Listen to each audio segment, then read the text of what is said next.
All right, welcome back to another episode of the Otter Players Podcast, episode 40, where we discuss Dragon Age, first impressions, reviews, and the success or failure of the franchise going forward.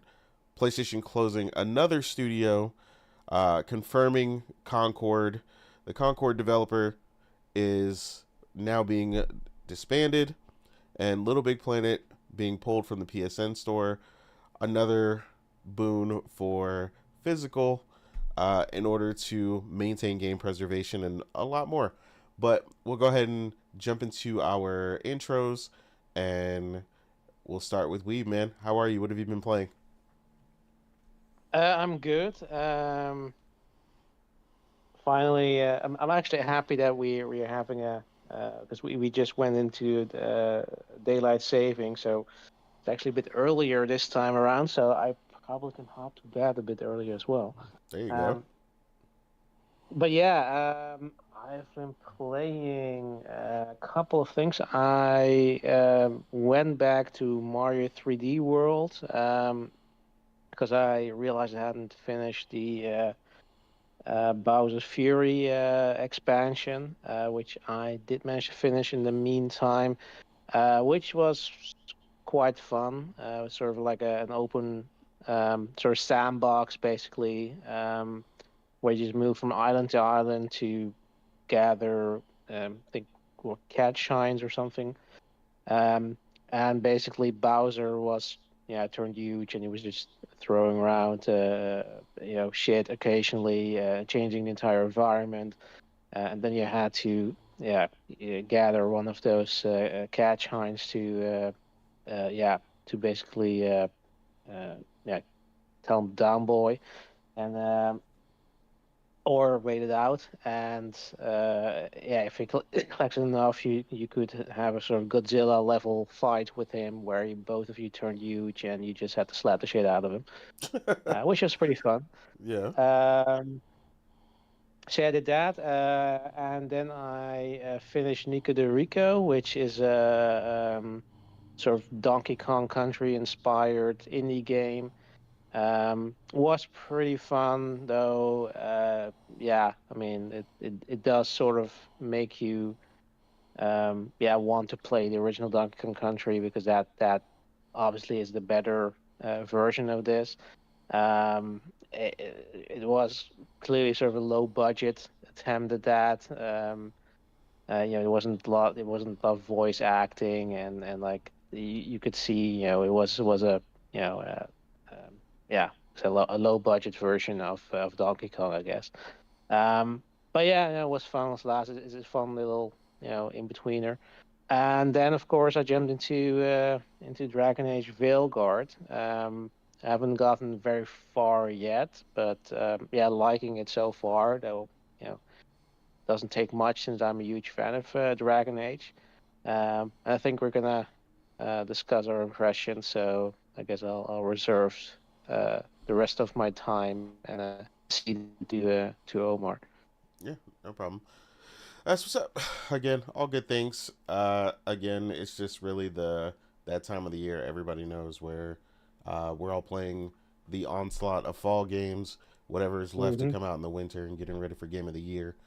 So, yeah, honestly, it's more to play than news right now until Nintendo decides to share otherwise.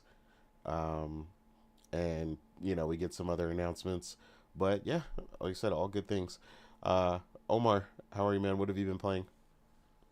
What up, what up? Yeah, what have I been playing? One game only. Yeah, I know, shocker. I'm in love with Metaphor. Like, I can't get enough from that game. Yeah, I already covered everything that I wanted to talk about, and what now, 50 plus hour in? Yeah, I really mean it. 50 plus hour, and I am literally now about to infiltrate an enemy ship. That's all I'm about to say. So people know how far I am. And yeah, I don't know if we give Atlas enough credit. their side characters are some of the most developed characters out there. Like, some characters you just feel for their stories.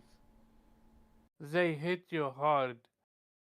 Um, I can't wait to see how the story uh, becomes when come to metaphor.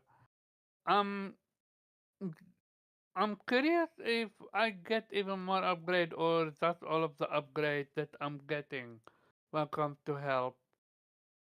I will talk about it after I'm done with the game. I also love, and I can't stress it enough, stealing help you. It gives you weapons. It gives you equipment. Learn from that Final Fantasy. I will never forget how Seven Rebirth didn't have that shit. What was the point of stealing? We forgot that we're Final Fantasy and we're supposed to put equipment in our bosses so people can steal them. I'm gonna rant about that. But yeah, very quick. I got the DLC for Prince of Persia. I have yet to touch it. Also, the DLC for Vampire Survivors. So both games are absolutely gonna be played after I'm done with Metaphor. Sounds like you got some priorities for once. So yeah, you're right. That Yeah, is a change. yeah, Metaphor have been so good that you're like, I can't stop. No, I get that. Yeah, it's pretty hard to play just about anything else right now, and I don't really want to get into anything else heavy besides that. As far as the stuff that I've been playing, clearly Metaphor is the priority. Um, I mean, that's been the main thing. Honestly, I don't really want to play anything else. Um, I have played some other things, but Metaphor is still game of the year, front runner, easily, an incredible game. Um, a joy to play in large part for me because I made a post recently about the decline of acceptable writing levels in gaming being on the decline and has been for a long time. So to get something that's well written, like Metaphor, is incredibly enjoyable, and I'm just trying to savor it because we just don't get a lot of games as well written as Metaphor has been recently. So I'm appreciating that a lot right now, enjoying that a ton in multiple aspects from the combat, the music, which I'm sure people have seen. Everybody's going crazy over the battle theme on Twitter and just having a lot of fun with the game. But yeah, without a doubt, so like I said, my front runner for Game of the Year so far. I did also pick up the DLC for Vampire Survivor, which is actually really, really robust. Surprisingly, even the first stage that you get with the DLC is massive. It's bigger than any of the other stages I've been on from prior DLCs or any of the original game. Um, Seems like there's a ton of secrets. I'm just trying to make my way through in between playing Metaphor, uh, getting through the stage so I can unlock a couple different things.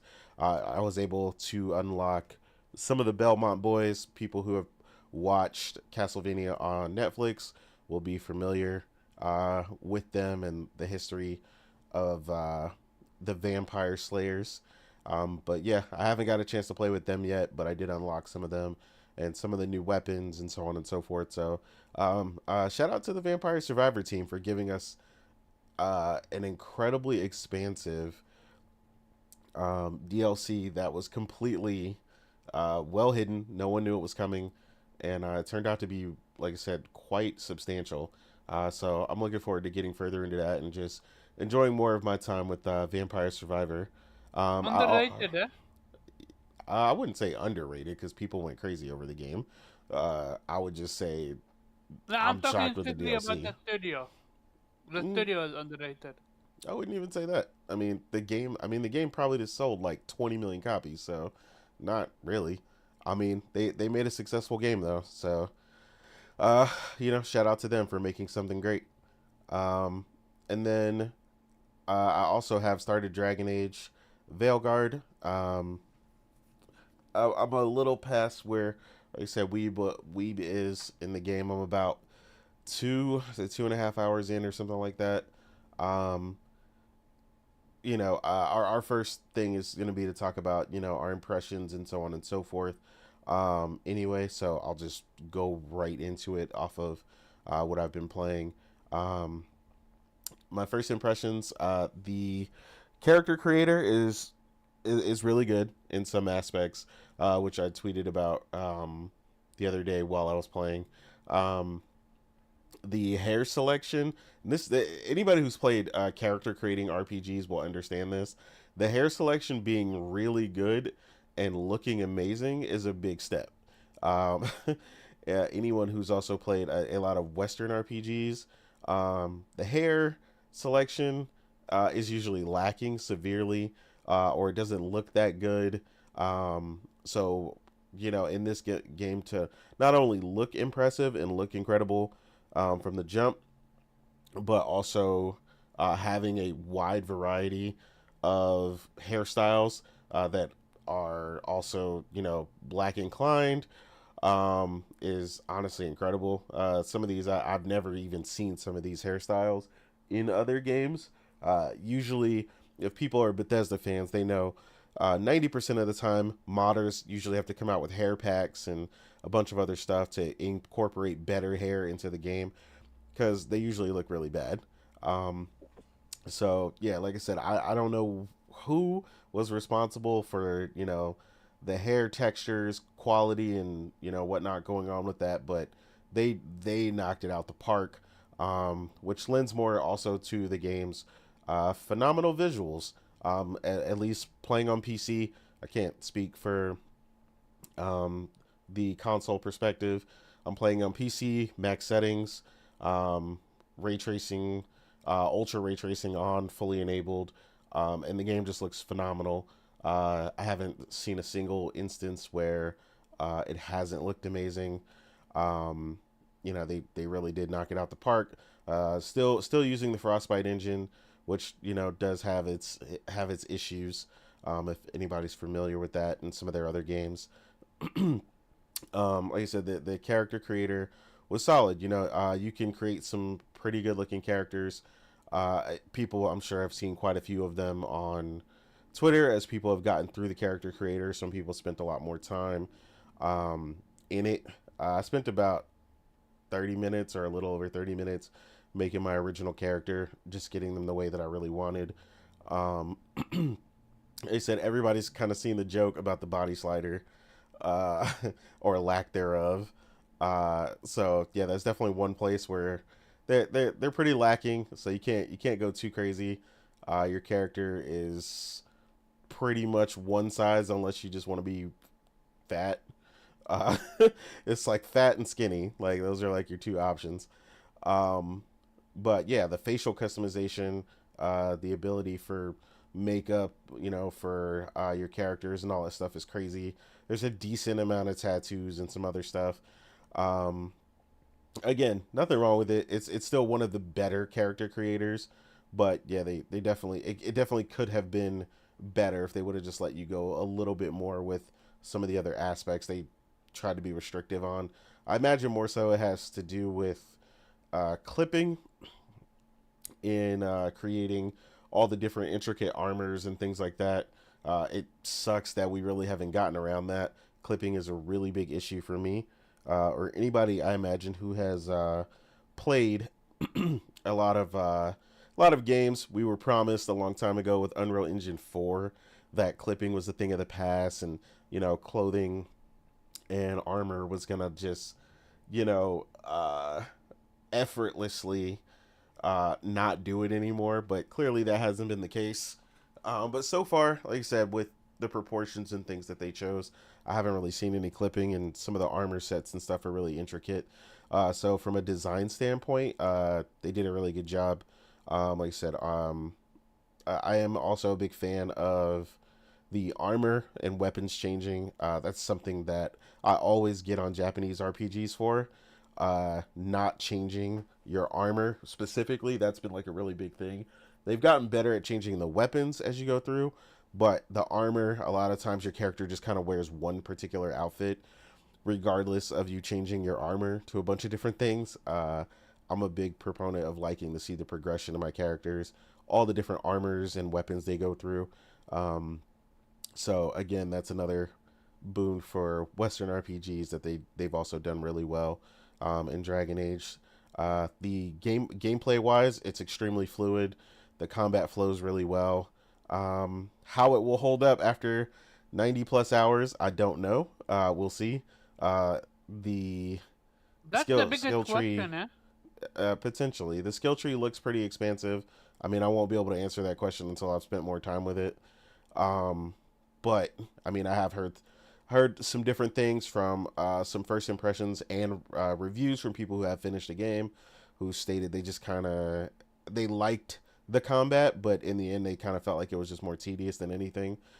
So I'm interested to see how I'll feel coming towards the end. When you guys get a feel for it and see how you balance out the characters between a warrior, a rogue, or a mage, you'll kind of get a better idea of that. There's kind of three specializations for each one. Um, Again, it's not a small skill tree, but I can see how it'd be limited because the way that they structured the way that you utilize your skills. So you can only utilize, again, a big limitation for me and an issue for me with action RPGs is always the limitation of the amount of skills you can execute versus turn based. And this game is no different. It's only going to give you so many options, uh, no matter what you unlock. So you're going to have to pick and choose kind of what you want on your skill bar. But again, like I said, at least as far as the fluidity, combat flows really well. Traversal's done really well. And like I said, the environments and the game in general is just absolutely beautiful. So, um, yeah, I mean the reviews are pretty mixed, more positive than anything, but still mixed. Um, Overall, the game scored really well. I forgot who. I think when we did our predictions, I guess Omar and Kay were the closest. I think they both said 84. It turned out to be an 83.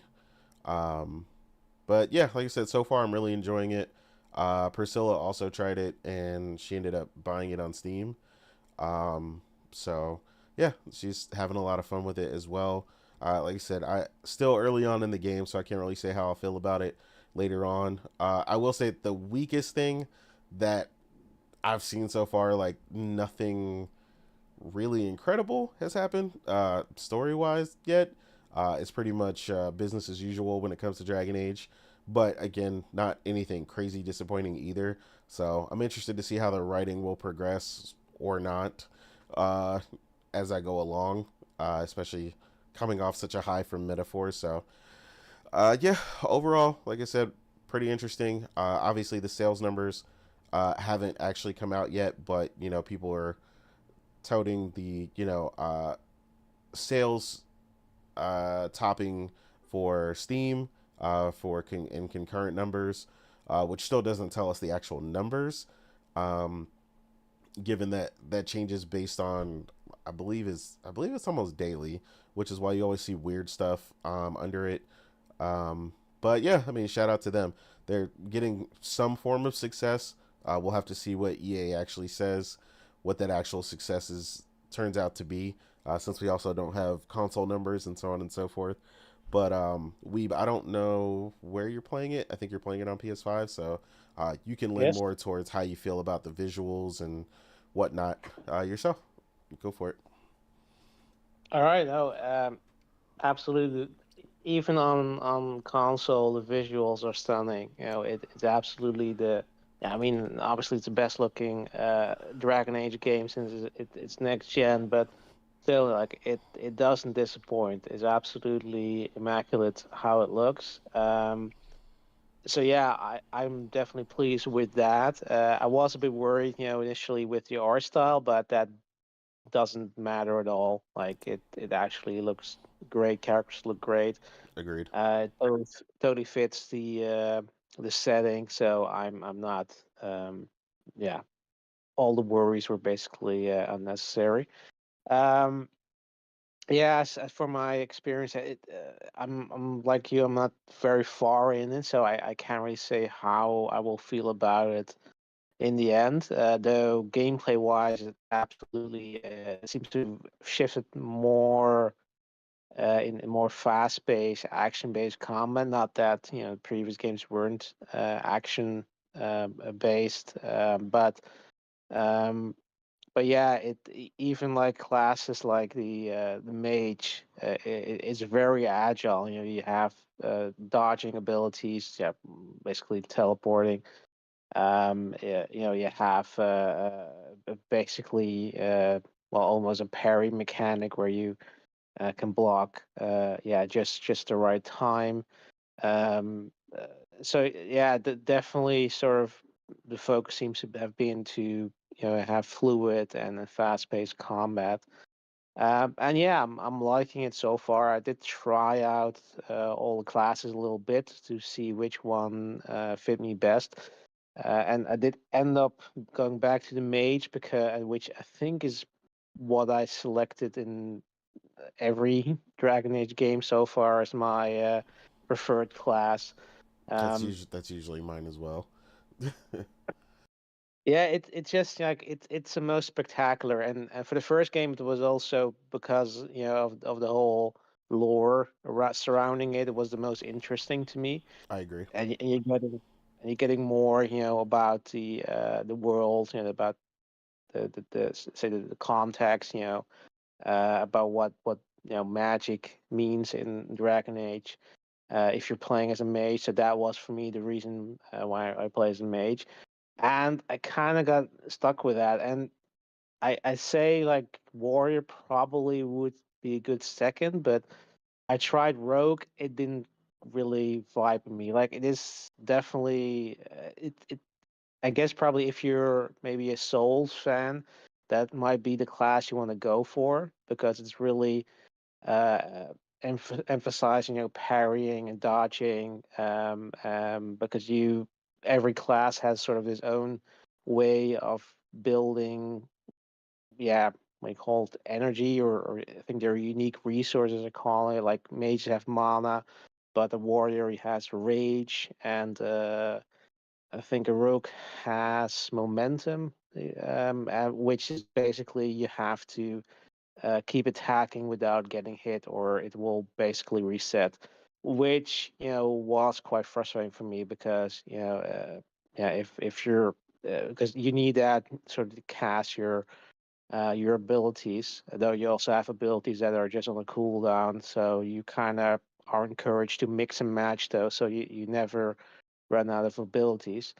Um, yeah, and you can of course use your party members as well to yeah, have them cast abilities or heal you midst of combat.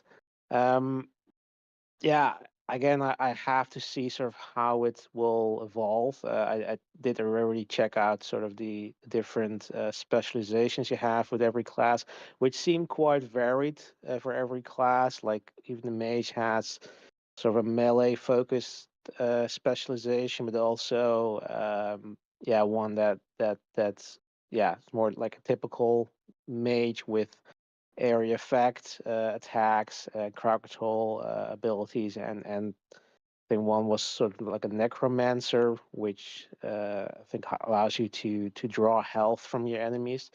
And it seems every class has sort of similar um, specialization. So that's quite interesting, and you can. I think Omar will like that. You can respec on the fly. It doesn't Nice. cost you anything. You don't have to buy any items or whatever. You can just do it whenever you want. Yeah, I meant The to only mention that because he always freaks out yeah over that.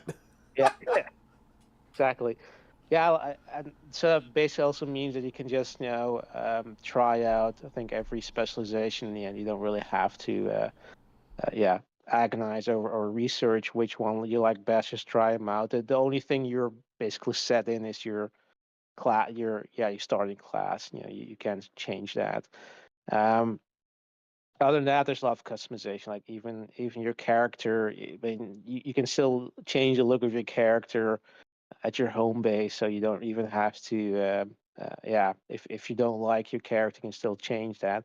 Though, yeah, I mean, I always fall into the trap that I would just spend hours trying to uh, customize my character and getting it just right, and also, it's not just that because I'm also just agonizing over, okay, what class should I choose, what faction should I align myself with, sort of researching that so to see, okay, which one is the gives you the best benefits.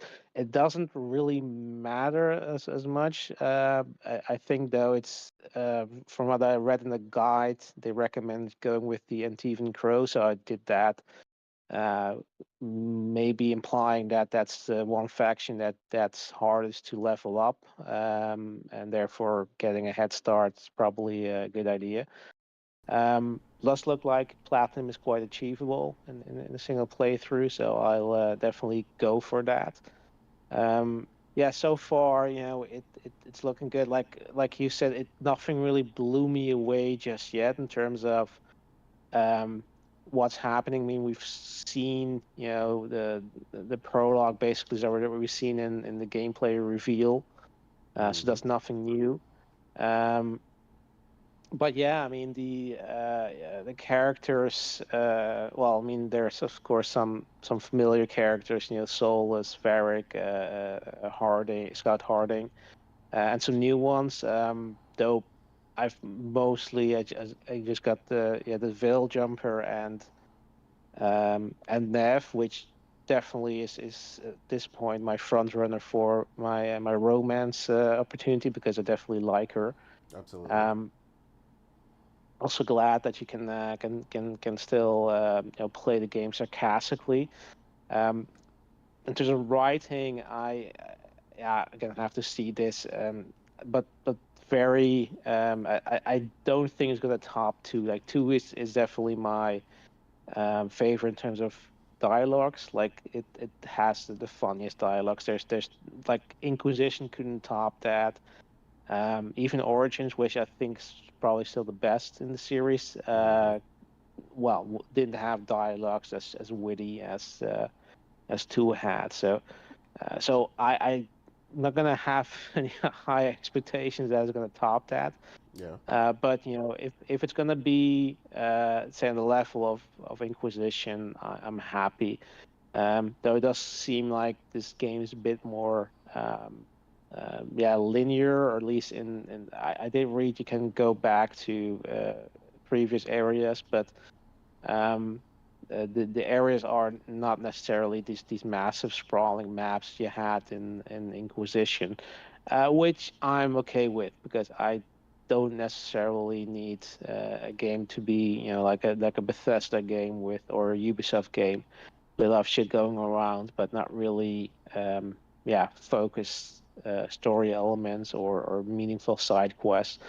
But yeah, again, have to see how this will pan out. But so far, I'm very pleased with what I've seen. Um, Nothing has given me any indication that it's not going to be a fun experience. And yeah, I'm just glad that we're getting another Dragon Age.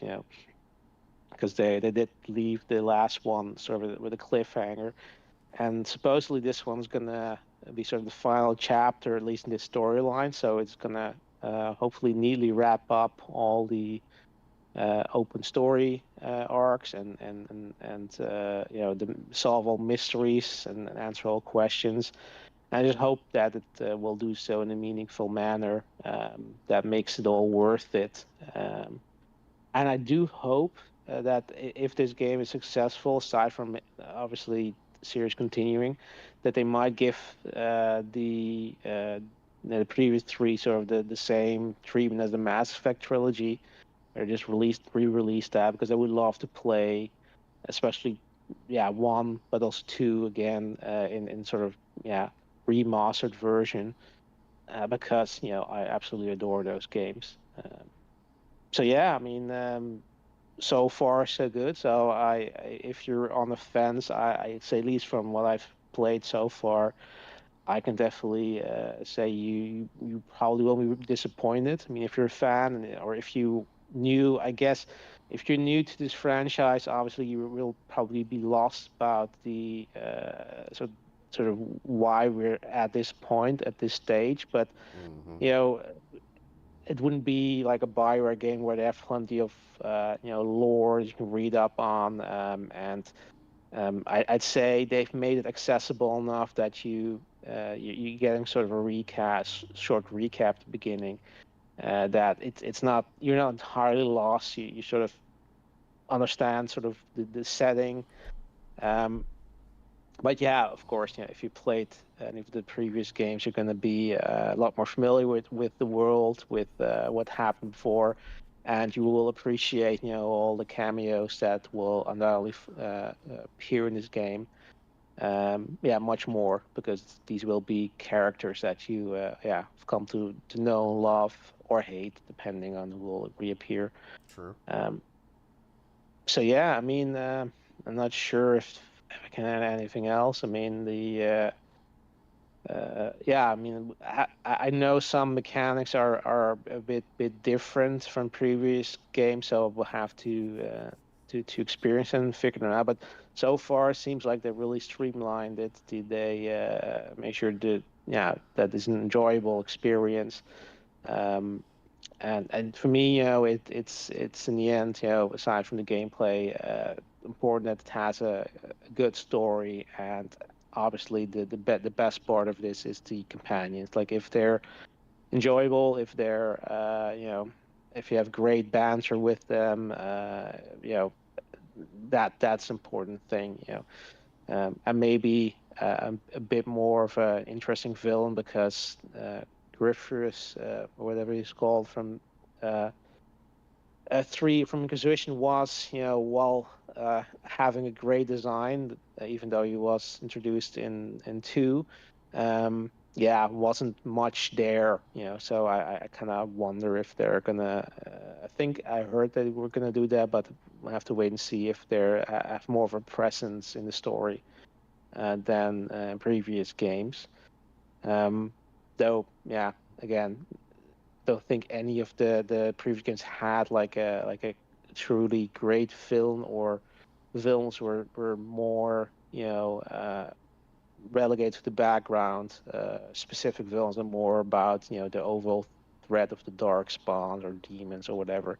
Mm-hmm. Um, so yeah, I mean, yeah, guess that's it from my impression. Yeah, no, no doubt. Pretty much the same as me. Like I said, in most of the things that we've experienced so far. Yeah, I agree. They give you just enough to not be completely lost, but yeah, obviously we have a much better understanding, having played the previous games. Um, I wouldn't say like, because some people keep asking. That's a big question that a lot of people keep asking. Is it new? New gamer friendly? And I'm like, I mean, yes and no. Like, for me, no, because like I like to know all that stuff, and I have a lot deeper understanding about, like you said, the dark spawn, and stuff like that, that they don't really give you, at least not yet. um so you're just kind of like, you kind of come into the game and you're like, oh, shit's hitting the fan, and they give you like a brief overview, and then they're like, all right, let's go.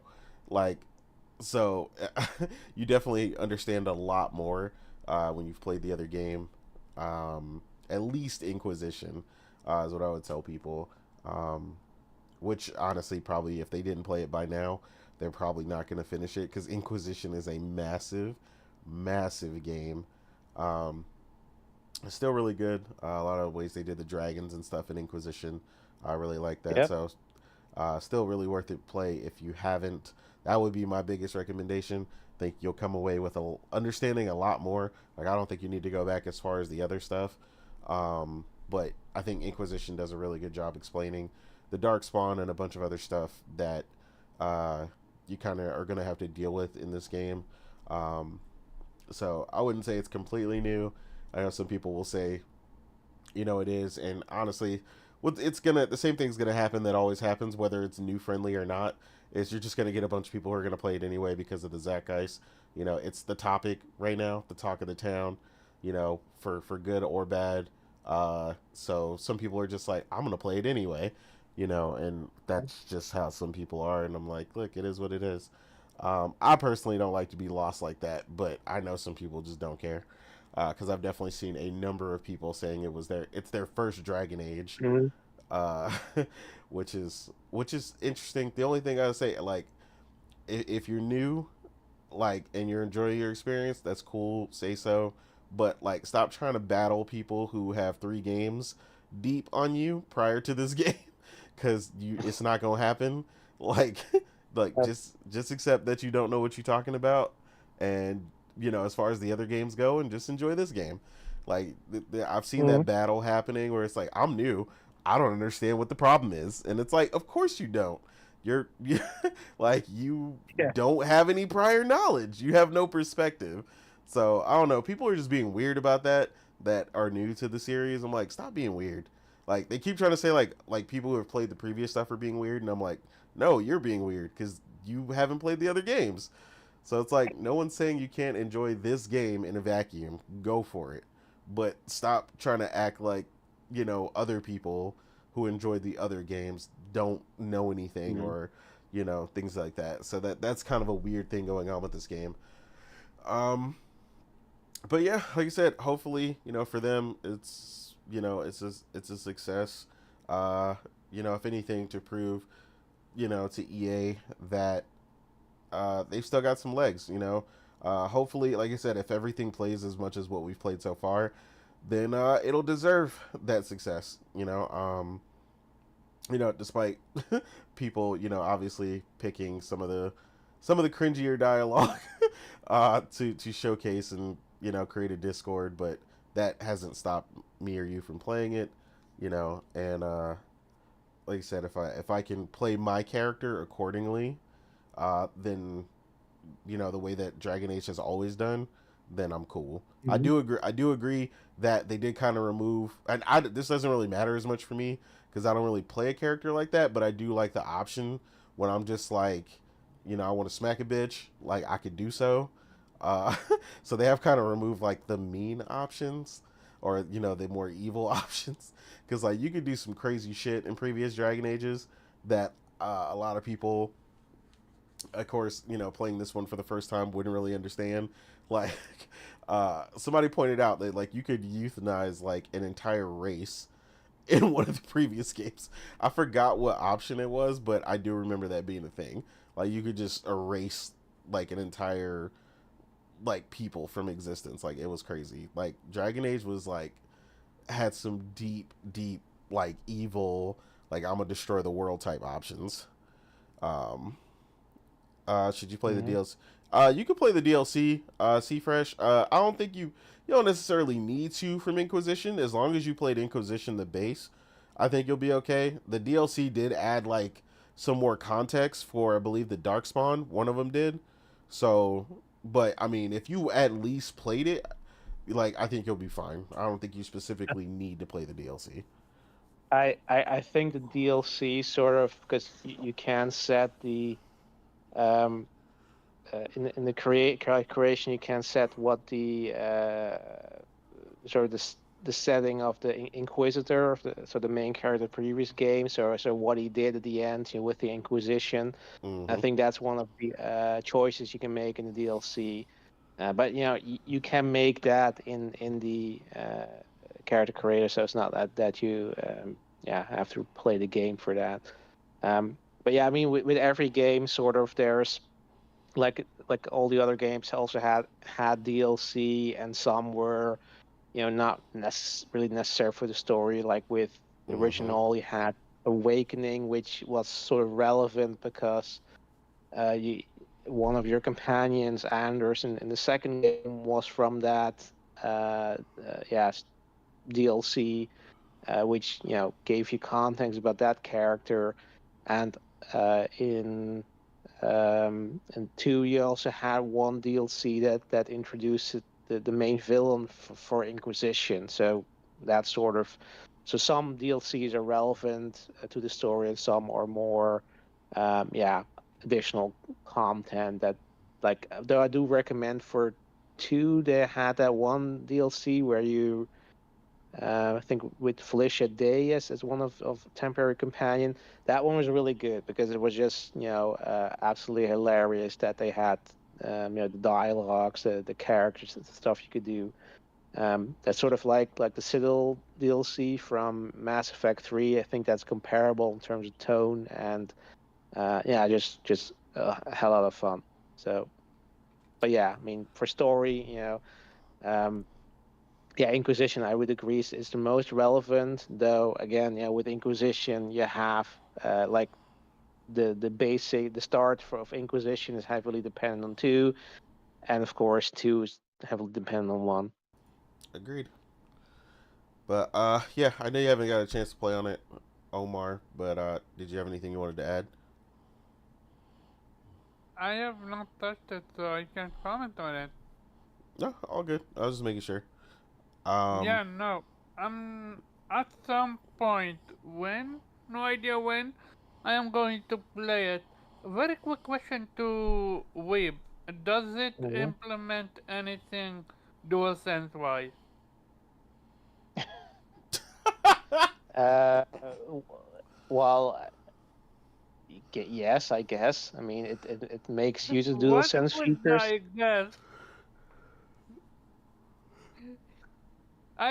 From the sound of it, it doesn't. In the sense I of mean, it's I mean, memorable. I'm That's I'm what I I'm I'm mean.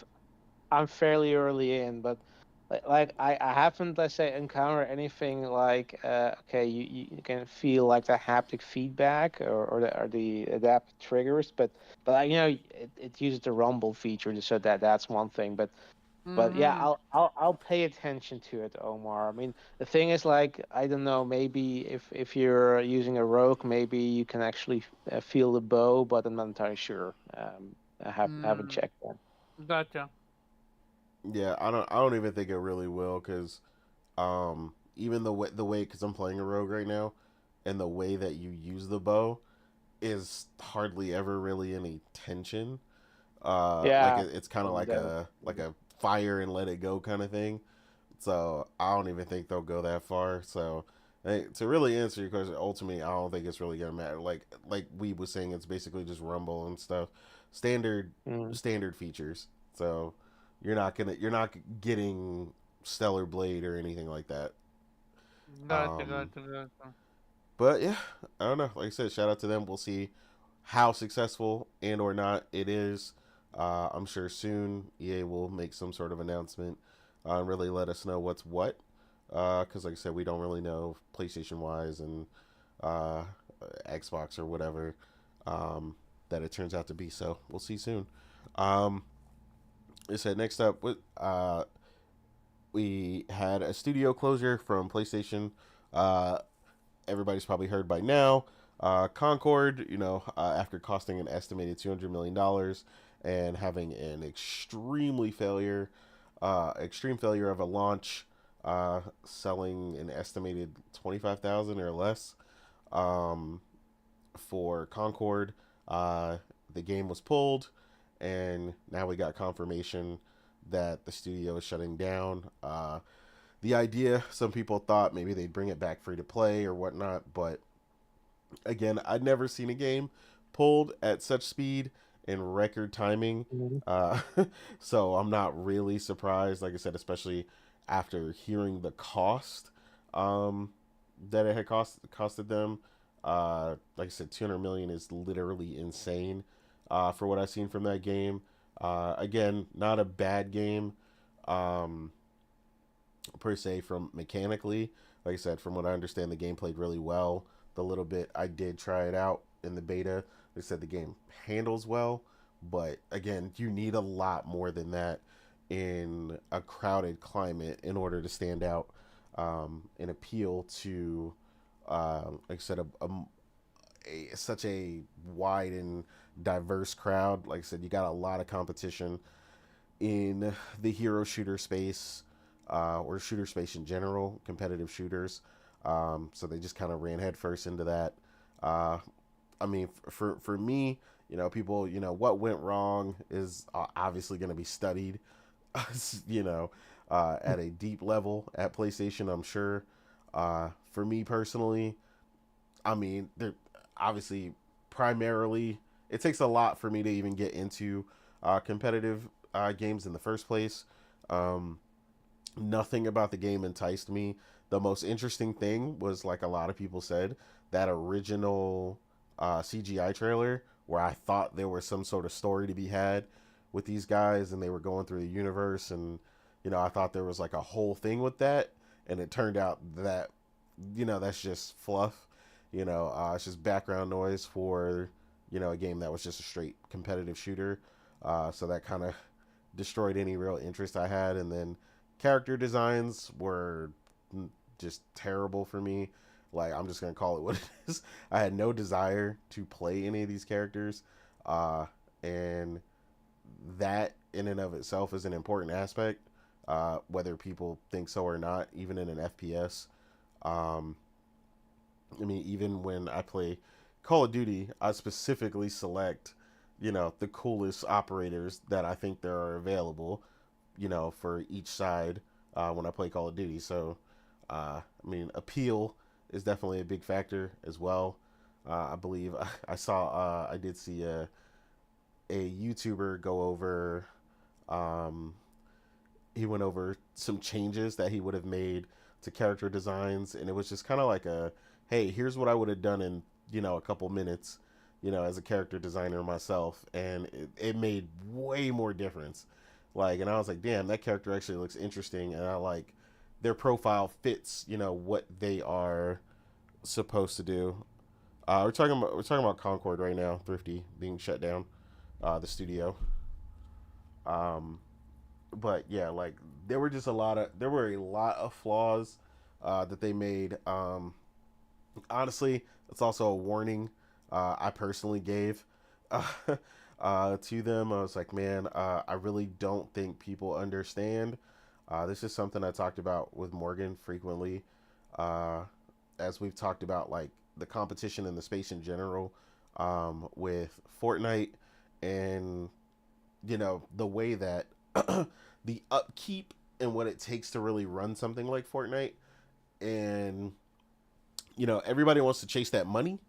Everybody's chasing that money, chasing that bag, but everybody doesn't really understand the effort and what it takes to maintain something like Fortnite, especially now in its current state. Like, the amount of systems in place is not just the battle royale that is still the main thing, but they've added rock band like stuff, a racing mode. They're about to add sneakers as well. Like, it gets insane. Like, don't even, like, if it's the only game you play, you're probably okay. It's getting very Roblox level, um, with the amount of things that you're able to do and kind of take part in that game. And I think, like I said, they just severely underestimated what it took to compete in that space, and they tried the Microsoft approach, which is throw money at it, and yeah, that doesn't work either. Um, but yeah, it is what it is.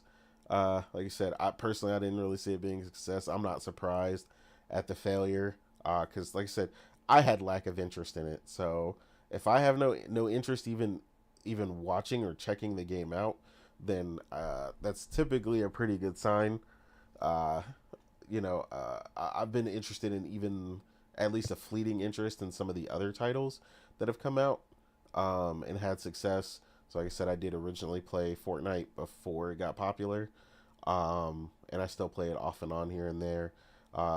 Even, like I said, some of the other stuff, Rainbow Six Siege, I thought was interesting. I don't play it, but again, I saw an interest and understood why people played it.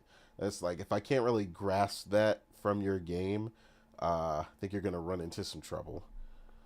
But yeah, I know you felt some type of way ever since that game launched. Uh, Omar, any final thoughts for that studio? Uh, ha, ha, ha, ha. Money wasted. There. How do I like? Um. Yeah. Look. It. like to me, this feels like PlayStation went in blindfolded, not knowing what needs to be done. I truly, and I can't stress this enough, truly hope they learn from this. If they want any, and I mean any of their live service to, to succeed, they can't keep making mistakes like this. And one thing that I want to focus on is how I've seen people talk about how it's the gamer fault for not supporting the devs. I'm like, nobody asked for this, so why would they support it? I it's like you would think I'm happy. I'm not. I'm frustrated because that's a lot of money to spend on something and for it to close like this. Because that money normally used to go to fund different single player games. Now that money is going towards closure of studios. It, it's PlayStation in a nutshell. This PlayStation I'm not dealing with. They, um, I don't know, dude. It's frustrating. It's Yeah, I was gonna frustrating say beyond belief. frustrating. Oh, I get that. They definitely. I mean, it's disappointing when you think about what $200 million could have done and been invested in another property. Uh, to the tune that PlayStation is usually known for, and they spent that amount of money with an attempt. You know, that ended up being something that basically earned them $0 in the end after refunding everything. So yeah, I mean it's frustrating. You hate to see funding that essentially funded something like Spider-Man 2, and that incredible experience that could have been put into something a lot more fruitful than what they got out of that game. And it just kind of Even sucks they didn't see it from the beginning while the game was in development. even the leaked Spider-Man game could have been far better than this. Yeah, I mean, it It definitely could have. it genuinely makes you question: were they blindsided? Are they gonna recover from this, or are they screwed? Cause I think they were just chasing. I don't know. They seem to have a specific idea, chasing this specific multiplayer that they want. Because any of the games that seem to be interesting or have a different multiplayer, like you said, like the Spider-Man one or the Last of Us one, like any of them that have like a slightly different thing, they seem to be chasing, like looking for this Apex Legends, Fortnite really specific thing in like, or Overwatch, whatever, and like trying to jump in that space. And I'm just like, the one thing I could tell you about that space is you're never going to succeed showing up as the Me Too product. Like, oh look, I have one of those too. Like that's not gonna work. Like when Overwatch was a whole thing, like there's like a hero shooter s thing going on, but the game that came out later, that got popular plays completely different, which is Valorant. Like you've got to be different, and you've got to have your own thing if you want to stand out in a sea of competitive shooters that honestly show up and fail. Um, and like I said, spending a large amount of money is clearly not going to guarantee anything. Honestly, like I said, the mistake is just really weird to me because, like I said, it stems from something I would see Microsoft doing, which, like I said, for a yeah, long time is just throw money at it and think that that would be enough. Like I said, $200 million is not a small sum. Like I said, we're all pretty aware of what it costs to develop some of the most phenomenal games we've gotten from PlayStation. and that is on the upper end of the spectrum of what could have been some incredible games from them, and it hurts to see that time and money wasted on that game. Um, it sucks for some of the people involved that said they did have different ideas and other things, and they couldn't really voice their opinion because, like I said, the higher ups kind of had an idea of what they wanted, and they just kind of had to answer to them or the committee that was in charge, and they thought, oh, we know what we're doing. Clearly, that's not the case. The results speak for themselves. The numbers don't lie.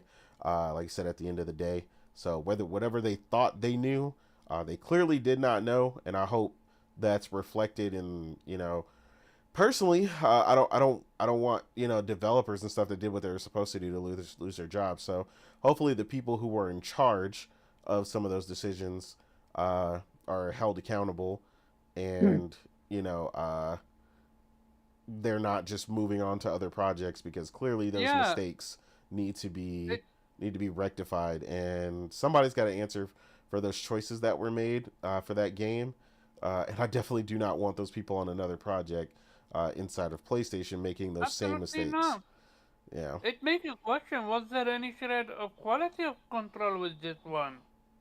yeah. I don't know. I really don't know what they were thinking. Uh, but Weeb, any thoughts on the closure and failure of Concord one final time? Well, I suppose technically they closed two studios, right? One was, I think, a mobile developer, Yeah, um, which I guess is a lesser story, unless that's an indication that mobile gaming is also something they're gonna be less interested in. Um, but yeah, I mean, this is something that we were expecting. Of course, as you said, there were some hopes that they might have gone free to play, though I didn't really see that happening because of the nature of how they sold this game, right? That it was, basically you pay for it and you get upfront.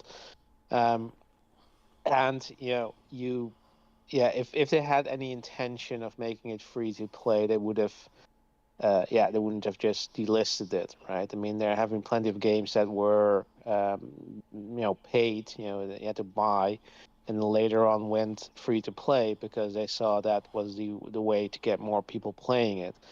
But they just saw those numbers and they were like I don't know, was so like 10,000, 20,000 or something. It was ridiculously low. Like Yeah, it was. it, yeah, yeah, there was no way to salvage this, and it's of course sad, that people losing their jobs over this. That's without a doubt. But it is, not unexpected. With a loss this big, and the thing is, like, you know, um, Firewalk Studios, was a recent acquisition and wasn't, one of the crown jewels, the staple studios of Sony, of PlayStation. Yeah, if another studio, like if Naughty Dog or Santa Monica fucks up, you know, to an extent, if a game flops, they're going to be given another chance because they know these developers have delivered in the past and they could turn this around. But yeah, Mm-hmm. with something like this, and yeah, and the problem, of course, with a service game is like people always keep saying, oh yeah, and that you can make a massive amounts of money because you can just keep on making content and don't have to develop a new game. But the flip side is that very few of those games actually succeed, and if it fails, like you have nothing to fall back on. Like you can't you know uh, that's the irony with a single player game. It can still sell. It can still make some money down the line, and you could discount it or whatever. But yeah, with a service game and a game that relies on a thriving community, like if it doesn't catch on, it's never going to catch on. It's not going to get a second wind, later on. If it doesn't get enough of a player base right away, like it's not going to happen, and basically means the game is dead. And this is basically what happened with Concord to the extreme that it's no longer available for purchase. Kind of ironic that we're still going to get an animated feature for this later this year, Oh, which it's is I guess secret still level. yeah exactly That's gonna it be that awkward. that's yeah that's probably going to hurt a lot for people who worked on that to see that. So as a reminder of what never meant to be. Um, but yeah, I mean, like I said, I'm not gonna judge a game on its on how it played because I didn't play it. I I heard actually people had said, it played great. Actually, yeah, seen people I that heard that too. love the combat. It just Yeah, the I character heard it design. too. I heard it too, but in the end, making a game that that plays well isn't enough if it doesn't have any appeal. And like Exactly. even for me, like I'm not into service games, but from what I saw from the trailer, like nothing about that appealed to me. Like I can see for other service games, for other like hero shooters or whatever, I can see sort of the appeal based on the character design, and I see nothing. Saw nothing there for Concord. Like it was indeed a wannabe trying too hard to be some, and that's sort of the thing. Is like you mentioned it, Omar. Like nobody asked for this. Like the thing is, like I wouldn't say like when nobody asked for this is maybe more appropriate if it's trying to do something with an existing IP that nobody is really waiting for. And obviously, sometimes that will pan out well, like with God of War, a perfect example of changing up the gameplay, sort of the tone of the series. It worked out quite well. But you can of course go overboard with that. But with a new IP, yeah, basically nobody asked for it in the first place because it's a new IP. But I think that yeah, Sony is chasing the dragon, and this is sort of their comeuppance. And the thing is, like it's not like they can't make this work because Helldivers is a perfect example of a service game that did succeed and was successful at launch. And as long as they have that possibility, no, oh, we can do this, they will keep on trying. The only difference is that they're probably far more cautious now, and they will have a hard look at their upcoming service games. I would Absolutely. not be surprised if those games will go free to play right away because they realize nobody's gonna buy it. And the thing is, like what I've seen and heard from those games, like I would not be surprised if those those basically were going to go the way of Concord, that they're not going to succeed. That's the problem, is that they don't really have any appeal. It's really hard to make. Either you need something like an existing IP that you're spin off, like the Blizzard's really well, with their spinning off uh, games based on their existing IPs, StarCraft, Warcraft, but they can of course make original stuff with they did Overwatch initially, but then the thing is like that sort of set the standard, and everything afterwards, like it doesn't matter if it's completely made, it can still fail if people are not interested. If you're already doing, if you're already the best in the business, if you already have it like the same way that it doesn't make any sense to make something like Call of Duty if Call of Duty already exists, because you're not gonna if you're going to expect to do those numbers or even come close to that, you're going to be very disappointed because nobody's going to play this kind of Call of Duty if you can't play the actual Call of Duty. That's just Exactly. how things are. Um, and that's sort of yeah, I do feel it. Aside of course from the loss of people's jobs, but also what you said, like the opportunity there, like they spend so much money, which could have gone to a single player game. I guess the only it's not a positive, but the lesson learned here is be very cautious with this sort of this toxic positivity, that you just refuse any criticism, and this results in pushing something out that you're spending millions of dollars on, that was basically dead on arrival. And yeah, don't forget, what it is that made you great.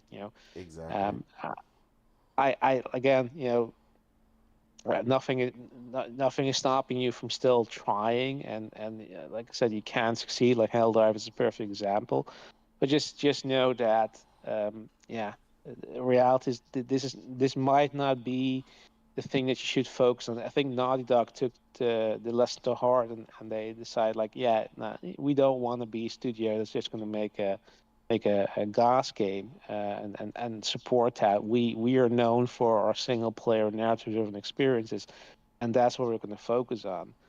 And that I'm happy that Alicia learned their lesson there, and they're going to back to what they're great at.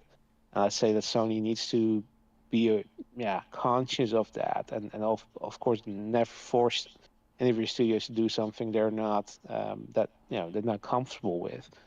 That's, I guess, why they bought also these studios. But yeah, it is a risk. And thing is, this also kind of shows you're, even though you have the backing of this massive corporation that just bought you, there's no guarantee. And of course, if Firewalk, like Concord was, I think, in development before Sony bought them. So um, if they weren't bought, they would have still failed, and the studio would still have gone under. It's not that it's not that anything would have changed there. It's just, the sad thing now is that there are probably yeah, a lot of, probably even, I think, more people are losing their jobs, because obviously they've hired a lot more people, to make sure that they have enough people to develop it, and basically that's what the money was spent on, right? And that's yeah, that's the reality of things. That's it. Again, it's sad that people lost their jobs over this, but it's also a wake up call. Be very careful with this toxic positivity, and don't focus on things that are not not your core business. You're not what you're known for. Don't forget that, because again, like, you could have spent the money on a AAA game, and made a highly profit with that, because that if you make a good game, they sell enough. Mm-hmm. Um, so yeah, I mean, what else is there to say? Like I said, it's something we saw coming. Still a shock to hear that, but in the end, yeah, it is what it is. Agreed.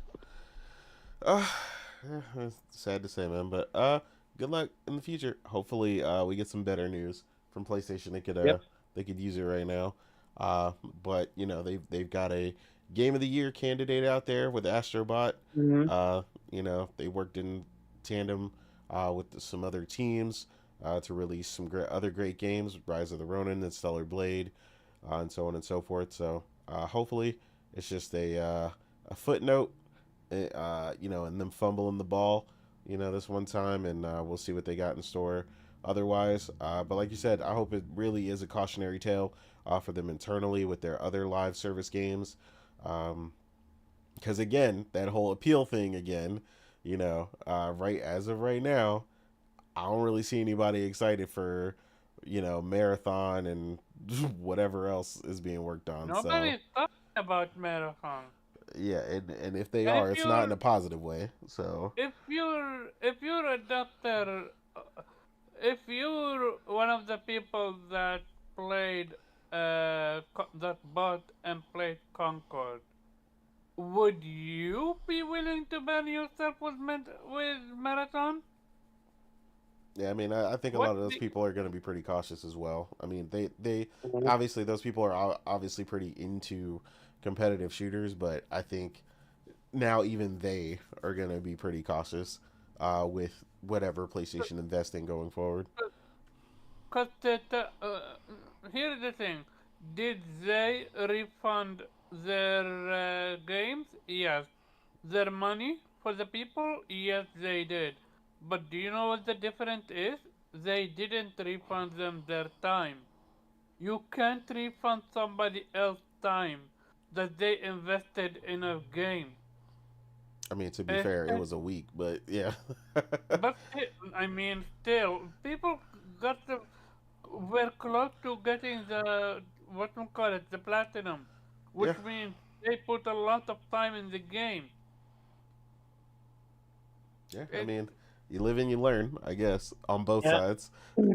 And there's no guarantee they're gonna do that for the next service game that fails. Now they probably have to do this because people have to at least think that there's no risk involved in buying into the next one. But if that fails, then Sony's probably fuck it, we're just gonna forget about it, and no, tough luck. We're not gonna give you your money back because we have no need for that. Yeah, agreed. Yeah, like I said, it's what it is, man. On let to them on to let them face Concord and let's move on. Mm-hmm. Yeah. The last thing we're gonna cover here, as I said, Little Big Planet 3 was pulled, from PSN, which of course sparked a discussion of game preservation. People who still wanted to play the game or whatnot. As far as I understand, you still get to play the game, if you had already bought it and whatnot, but it was delisted, so you can no longer purchase it going forward. The DLC is still up, from what I understand, but it always brings into question uh, game preservation and more importantly, our digital library preservation, as we've lost uh, some other places have shut down, like Nintendo's 3DS store and so on and so forth.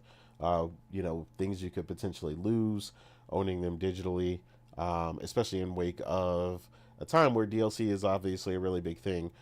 This was an issue for me with when the 3DS store shut down. One of my favorite games. In order to play it to the fullest, the way that I like to play it, one of the Fire Emblem games, they essentially created it where you need one of the DLCs, in order to really level and kind of move accordingly the way that I like to. And I paid for the DLC, so I should have it indefinitely. But ultimately, if my 3DS ever dies to the point where it resets itself because it's been dead too long, I'll forever lose that content. Um, so I definitely get, even in the case that I actually own the game physical. So I still lose a portion of the game which I paid for. So it kind of sucks that like you just get kind of hit, whether even when you do potentially get a game physically, um, you could still lose important content. Like I said, that it was integral to the way that I played that game, which is why I bought the content. Um, Movies can be so. Yeah, I don't know. War makes a good point. Can someone explain why movies can be sold 40 years later, but games lose licensing so soon? That is a very good question. I do not understand why the licensing terms seem to be so short or so weird, for some of the games. A few games I get, like racing games, because obviously you have manufacturer. They usually have deals with manufacturers like Toyota and so on and so forth, and they're like, yeah, 10 years should be enough or whatever, and then they just do whatever. But yeah, it's also weird because at the same time, you don't run into that issue with movies. Like I was talking about a movie that I used to like when I was younger. Apparently, the movie is from before I was born.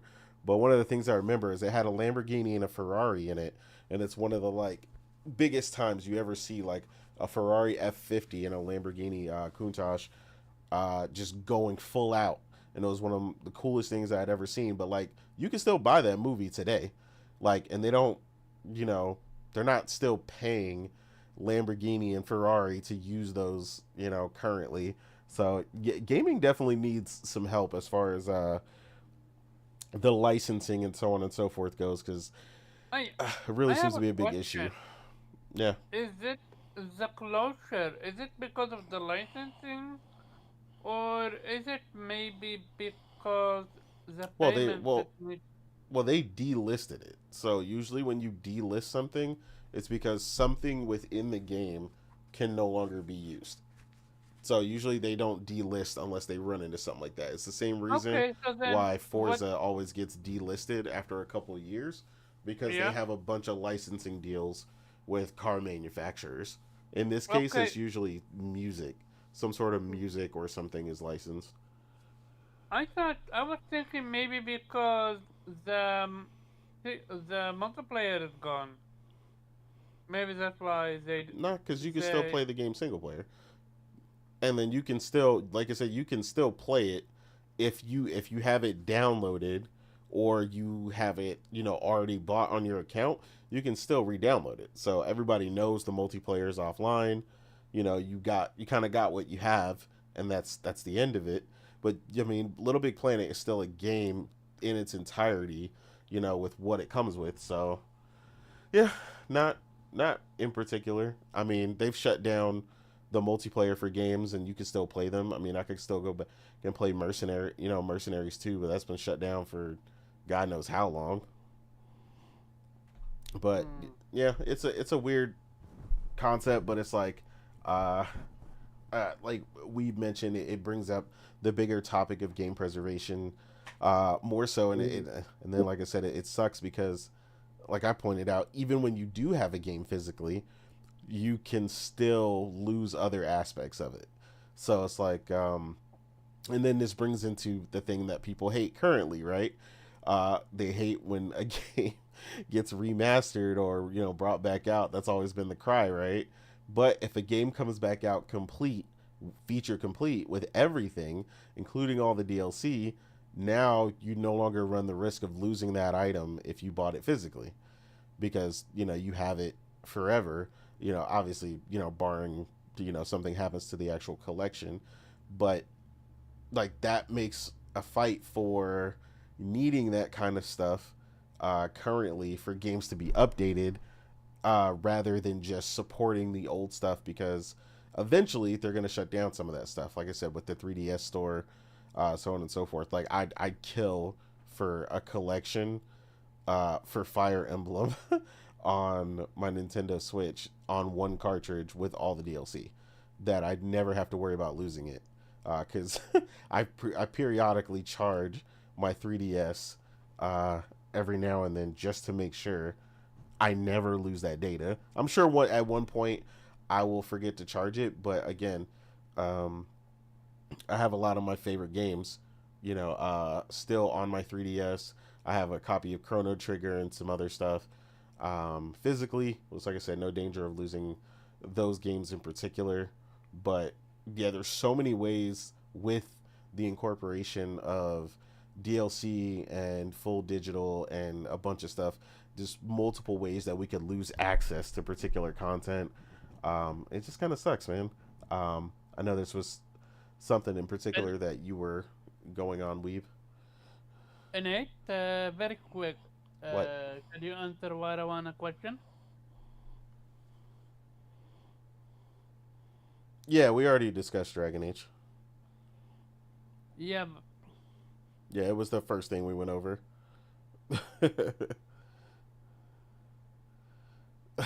Yeah, you're further than both of us. We're only about two to 2.5 hours in. So I just got past getting the veil jumper girl, and then I got back to camp, and I kind of saved where I was and put it down for a little bit. But yeah, we were kind of discussing that we haven't gotten really far enough to really see how the dialogue expands yet. Um, we were just saying we weren't. Nothing is blowing our minds yet. Nothing's really crazy. I mean, it's kind of Dragon Age business as usual so far.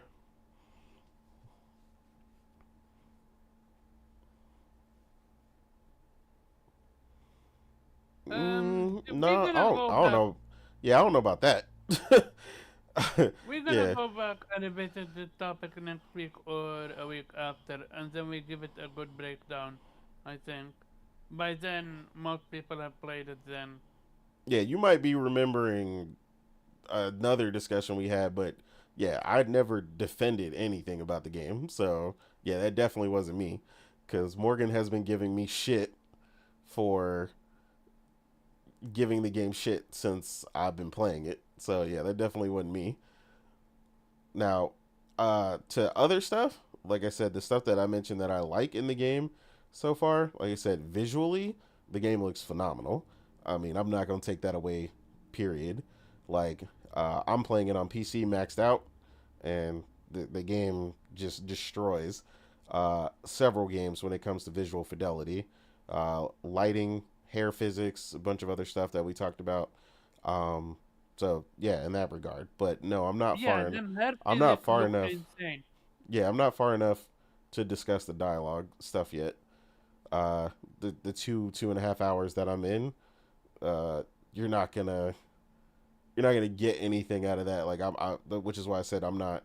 I gave early impressions of it from me, but yeah, I'm not gonna speak about stuff that I don't know about. So when I get further and whatnot, we'll bring it back up again when we most likely finish the game and go over it. But yeah, I damn sure wasn't defending the writing if that's what you're talking about, because that's one of the things that I've been most critical of is lazy writing. So I can't tell you whether or Yeah, not the dialogue is bad because I'm not done and I'm not far enough where I've encountered any dialogue that stands out. So I can't tell you that. I don't know about the tone. I'm only 2 hours in, bro. I have Like, a question. Would you be able to put through with the dialogue, even if it's as quote unquote bad as what we have seen on Twitter? I'm If not. the I haven't if encountered the any of that. That's what I'm yeah, but telling you. let me explain. Would you be able to go through it and put up with it if the combat is amazing? Oh, Omar, I finished Days Gone. If I can survive that, I can survive this. I hate I mean, you so. the combat is really good, but like I said, I don't like. I'm still running into the issues that I told you I have limitations with when it comes to action games in general and not being able to execute all the skills available to me, where I eventually have to pick and choose because of the amount of skills available.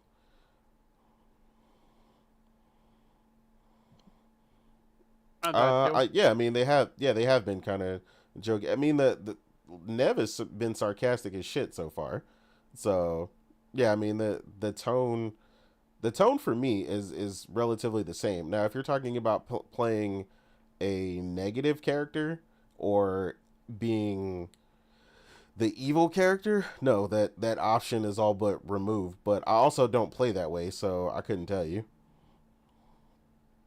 Wait, you can't be evil now? No, I said what I've played of the combat is really good. Oh, okay. I'm talking about because he was saying you can say it's really good. I said what I've played of the combat is plays well and it's fluid. Yeah, but you also mentioned that you're not far enough to rate the combat, and you said Bro, that you don't know if it's going to hold the entire playthrough. yeah, I said So when I get that we're talking about potentially 90 hours, like I might feel the same way. By the time I'm done, I might not.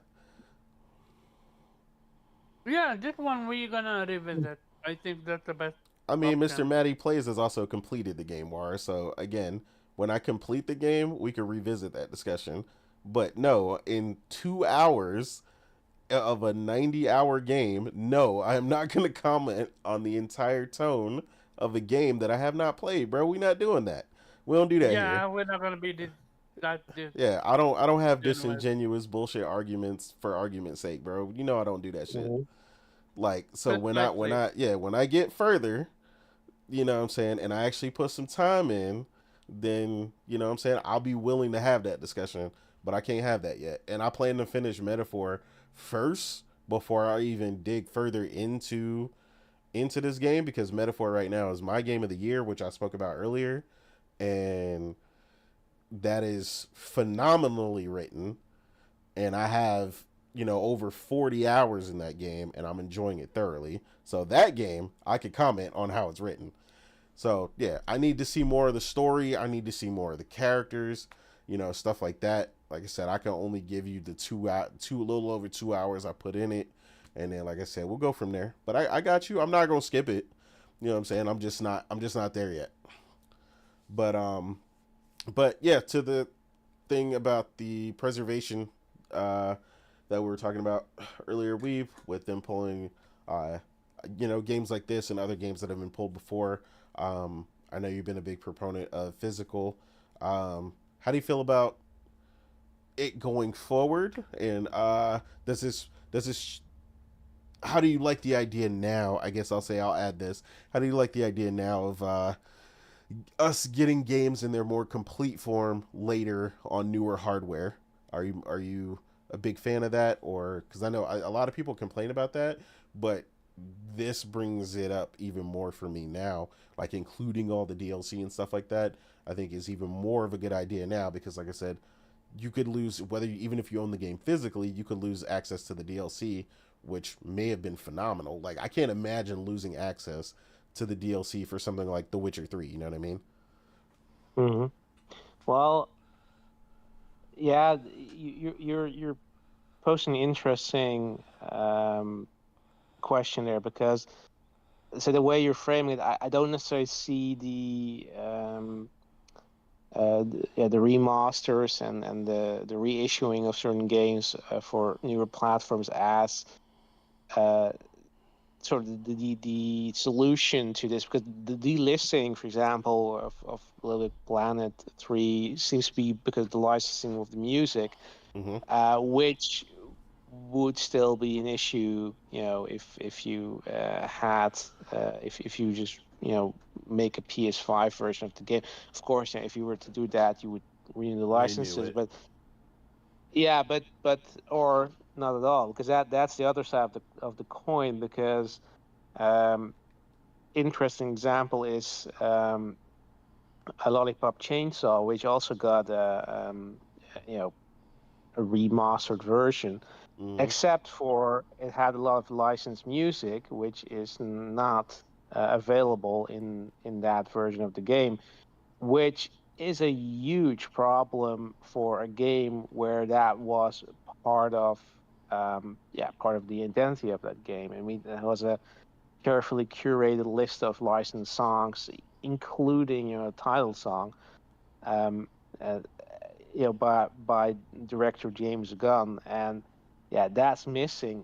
It's just not the same experience. If Yeah. you're gonna, yeah, to me, it doesn't hold any value. I'd rather just replay the original game.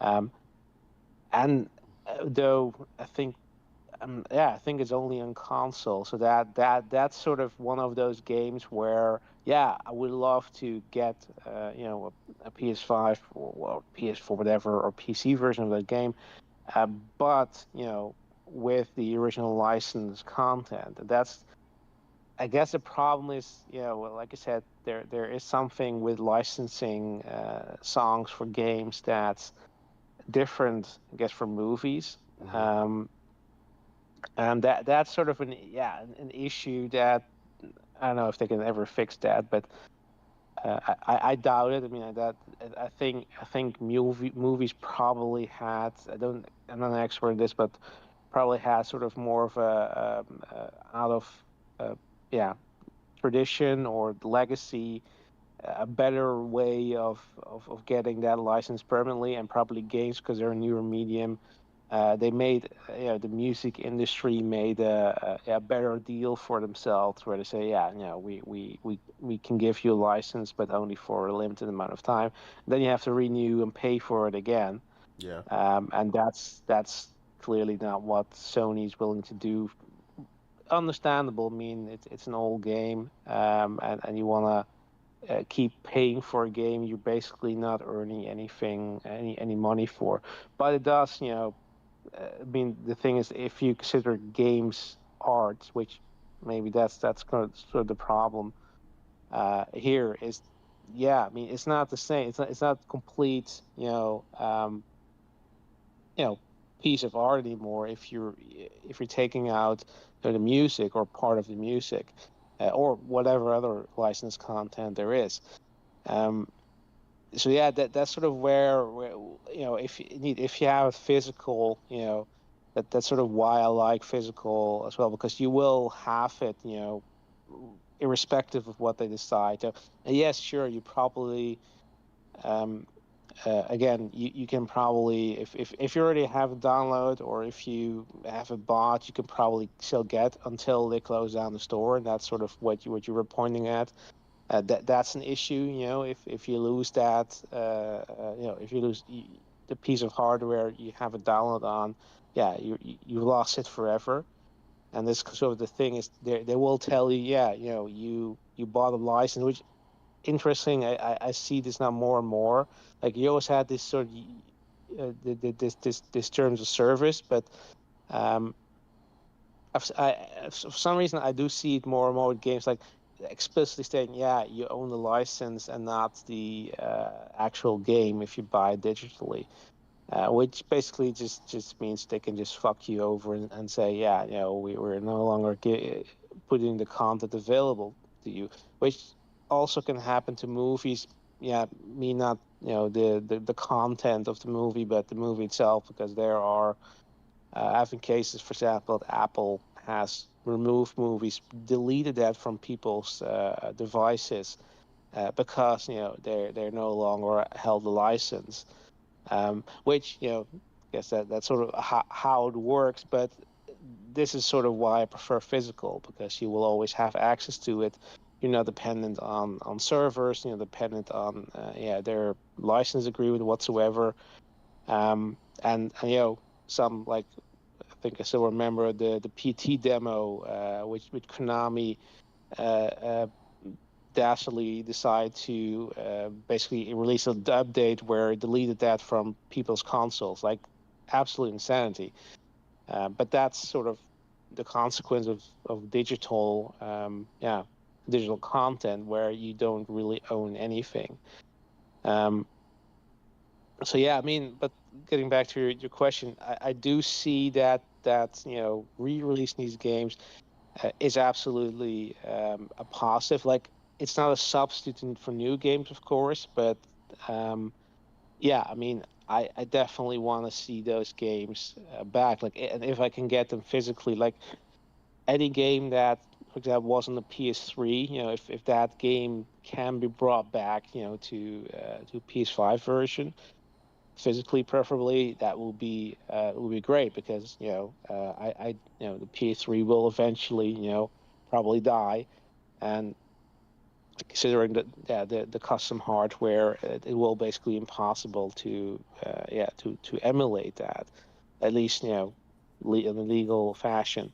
um, which is also sort of why I say piracy is always permitted, if you don't give people any legal means of playing that game on any current piece of hardware, or if even totally delisted. Like, if you close down your store, then you should not complain if people pirate your game, because you're not giving them any other option. Um, and I know that uh, the reason why we've also seen like games like the Mega Man collection, for example, is an interesting example, because I learned from that a lot of the reason why we didn't see a lot of these games, like these classic games, coming back before then, was because they were afraid of getting sued by Nintendo, because even though they it was their own game, because they put it on a Nintendo device, there was a piece of code from Nintendo that was Mm-hmm. embedded in their game, in that piece of software, Yeah. and they were afraid that Nintendo would sue them for that. And that's why they when they re-released that, they removed that piece of code so that there was no chance in hell that they could be sued. I do And with remember that, something like that. yeah. So that did open up the maybe the floodgate sort of where more and more these classic games, getting these collections, which I'm absolutely for. I mean, Capcom is killing it. In the sense of Konami as well. Um, and I wish Nintendo would follow suit, but they seem to be content with putting all these games behind a subscription service, which is obviously the opposite of game preservation. Yeah. Which, yeah, basically just I'm just saying it's always okay to pirate classic Nintendo games because they're not giving they're not giving you any other option there because you cannot own them in their current fashion any way whatsoever. This is true. Um, and yeah, I mean, yeah, we remaster sort of. I'd say with the classic games like 2D games, so 16-bit, 8-bit games, that works fine. With 3D games, it's sort of a hit and miss, because sometimes they're really good and sometimes they're bare bones or even run worse than the original. And that's kind of the shame there that when they re-release it, and it's not authentic. It's not like the original. That it sort of again that's sort of the problem with games not treated as being art as there should. At least not every game, but some games should. Is that normally you don't change art. You don't repaint the painting to if just because you don't like the original version. And with movies, except if you call George Lucas, you don't fucking change the movie. Yeah. Um, because you didn't like the previous version, like it's supposed to be as it is. Stick to it. And that's sort of of course director's cuts and stuff like that. But with a game like I do kind of wish that they kept it you know as close as the original as possible. Which is sort of maybe also more general discussion between is it better to have a remaster and a remake, because a remake will of course make changes. Um, but yeah, I mean. Uh, Again, like for game preservation, let's say, of course, remasters are more relevant there because the remake is basically a new game just based on the existing property. But I say, yeah, I mean, I'm for bringing them back, though. Please, please release physical versions. Like I already had it with the Soul Reaver, uh, uh, two Soul Reaver games. From as far as I can see, they were only digital. So, like, come on, man, give me a physical release and I'll give you my money. Yeah. Um, because again, it's pointless if you re-release it as a digital only version, then we're back at it again, in a couple of years. Understandable. Um, but yeah, I mean, it is again back to the original topic. It is sad to see this, and that's sort of again. This is sort of why I buy most of my game physically, because I know that at some point they will no longer be available for whatever reasons, licensing, hardware limitations, whatever, um, store closing, and I just want to be sure that I can always play them. And again, there's also why at this point I prefer PlayStation over Xbox, because Xbox doesn't have that option. It doesn't have an offline option. Even if you have it physically, you still need to connect to their server, and so you're still basically dependent on their goodwill, on their as long as they're supporting their platform, Mm-hmm. or they decide to fuck you over and just say, yeah, now we're going to shut down the service and you can no longer play your, I don't know, 360 games or whatever. And yeah, that's sort of why I will always fuck with the console that offers me that option. And yeah, if PlayStation at some point will stop doing that, yeah, then I will have to have a hard look at yeah, where I'm gonna play my games at, because I for think me that's very important. Agreed.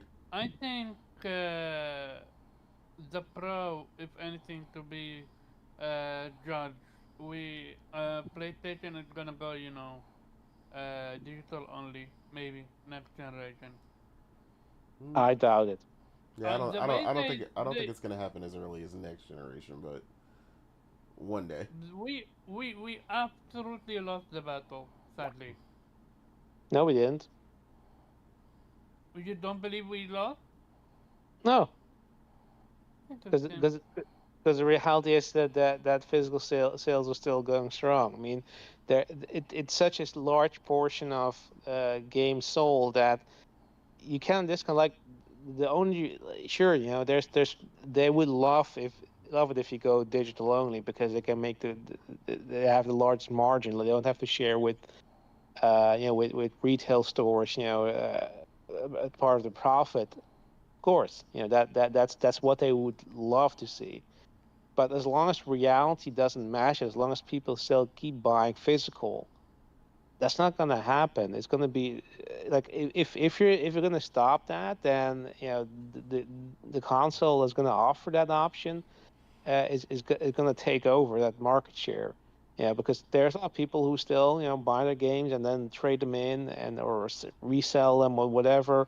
Because they want to recoup some of their investment. They don't buy games like maybe you and me, and just buy them and then move on to the next game, and never sell their games or whatever. Like, unless they at some point decide, oh yeah, you can sell your digital games, which is never going to happen, because of course you're buying a license, not actually a product. Yeah, there will always be a market for that. Um, so no, I don't see this as a lost battle. I mean, the thing is, the pro, yeah, the only concern there is that people say, yeah, you need an interconnection to activate your disk drive, but that's a time thing. It's not necessarily a big deal. Like, it's unless you're gonna remove that and put it on different console, it's not going to be an issue. So I don't think that's indicative of anything, any change in their the way they treat physical games. Like, again, I know what you're saying, and know that would be their end goal if they had any say in it. But in the end, it's not just their decision. It's not that they can just decide that for everybody, for the market, for the Yeah, consumers. As long as there's a demand for it, it's going to be there. Like, they cannot afford to release a PlayStation 6 without the option of having this the very fact that this is sort of the problem that they've created themselves now, in this sense. It's a positive problem, but like, the PlayStation 5 is backwards compatible to 4. We're going to expect the 6 to be backwards compatible with 5 and 4, and absolutely. people have a massive physical library. Like, if you're going to tell them that, okay, yeah, yeah, sucks to be you decide to buy everything physically. Going forward, if you have digital, you can keep your content. If you don't have a digital library, you're fucked. Then the PlayStation 6 is not for you. Then we have a product for you. It's called the PlayStation 5. It's like, yeah, look how well that went over from Microsoft when they gave you that message. So, They did try that. it's not going to happen. Not going to happen. They're going to keep. The thing is that that's sort of also why, um, how you basically tie that audience to your platform. Because if you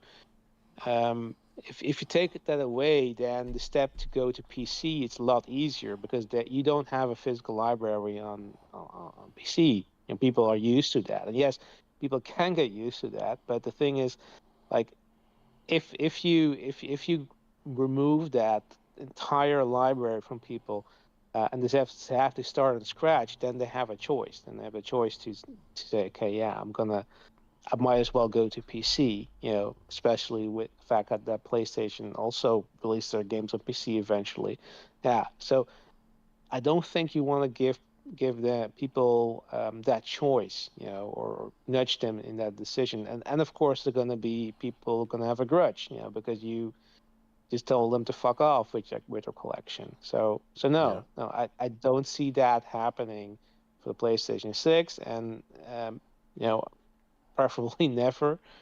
And I'd say, uh, physical, yeah, physical will always be a thing in my opinion, because you can't really get around it, especially with, like I said, with the fact that things might going forward be backward compatible in perpetuity. You cannot just get rid of that. So no, I don't see that as a battle lost, Omar. I think we're still going strong. I disagree, but okay. Why do I disagree? It's because how PlayStation is moving. When have PlayStation ever released a next gen, not next gen, a hardware, any hardware, without being physical? Yeah, but you can't You, say wait. Okay, giving you the option for physical because I, that wait hold on because they understand now the throughput of the Pro from the prior market, giving you the option allows them to manufacture one SKU is not indicative of them particularly getting rid of physical. Now, I would agree with you if they gave pro users zero option for physical. I would agree. But when you're manufacturing a new product, it is easier, simpler, and more cost efficient to develop one SKU than developing multiple.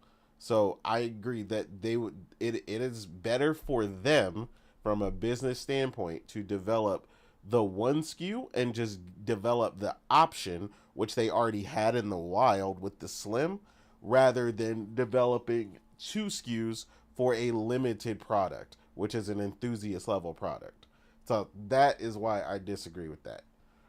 mm, the only reason I disagree it's because it's not just that. It's how PlayStation been moving, but also more importantly, how the industry have been moving. We have now games that are strictly digital only. Well, yeah, but Like not that is 90% of the time. What is the reason for that? It's a cost thing.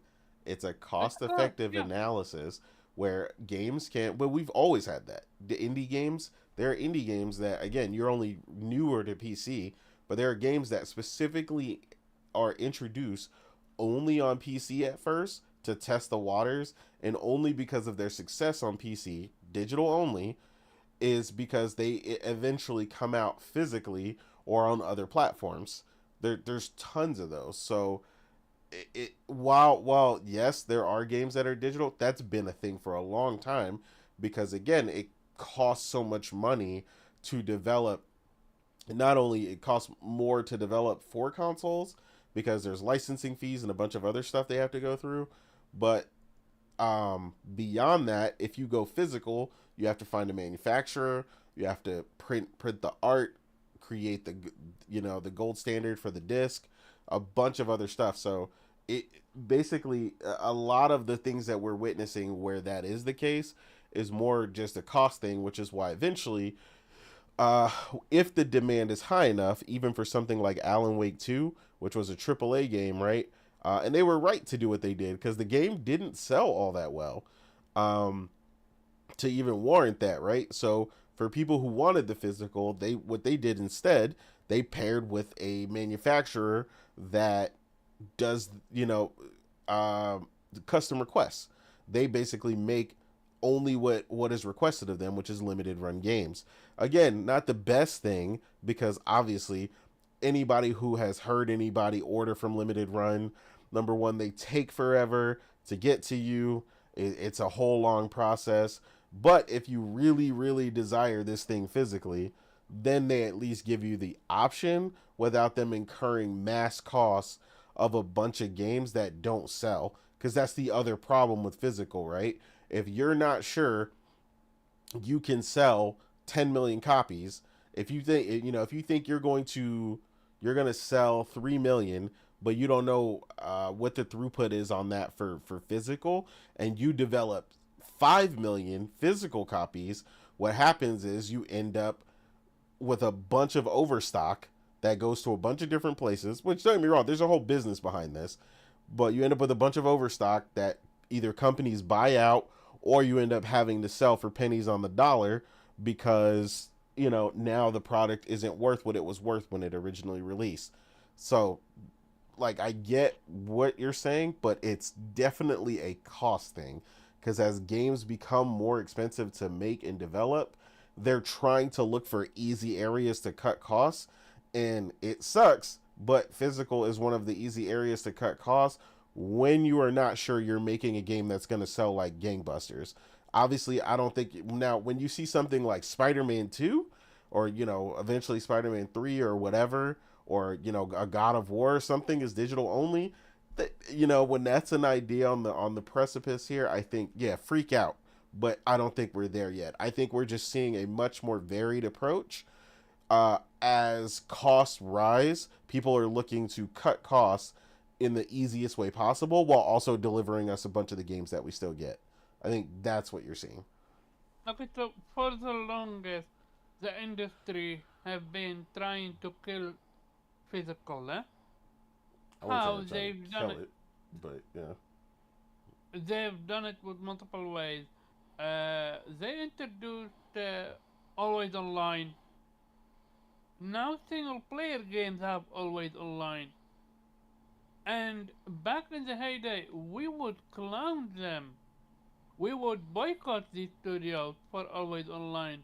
Now we are so, not to say used to it, but had to accept it, that it's just, yeah, of course it's going to be always online. It's an online game. Or yeah, of course it's going to be always online. That's just how the studio is. There is, like, how do you say that? Little by little, we're losing the battle. That's what I'm talking about. And I fear the industry is heading towards digital only. They actually found a way to kill physical, and it's sad because I love my physical. When I buy it, most of the time I buy in physical if available. And yeah, I would have been okay with digital if digital was significantly less expensive than physical, but it's not. Most of the time, physical is way less cheaper than digital. Yeah, I mean, The, well, we've talked about the other issue, right? They both have their separate issues, right? Digital's biggest issue right now, from a cost perspective on the consumer side, is that permanent price cutting is not as common as it should be. Like, games still being $60 or $70 in the PSN store when they're 8 years old is crazy. So that is very much an issue that we have to face, and that needs to be addressed. Um, which is part of the reason why, again, PlayStation is in a legal battle in Europe right now, because uh, they are the sole distributor of their digital licenses for PlayStation. So, I mean, and most likely they're probably gonna lose this. I don't think, again, I don't think the cost portion of it, I think the cost portion of it is stupid in this battle. I forgot what it is. It's like X amount. I think it's like billions of dollars, but it might just be hundreds of millions.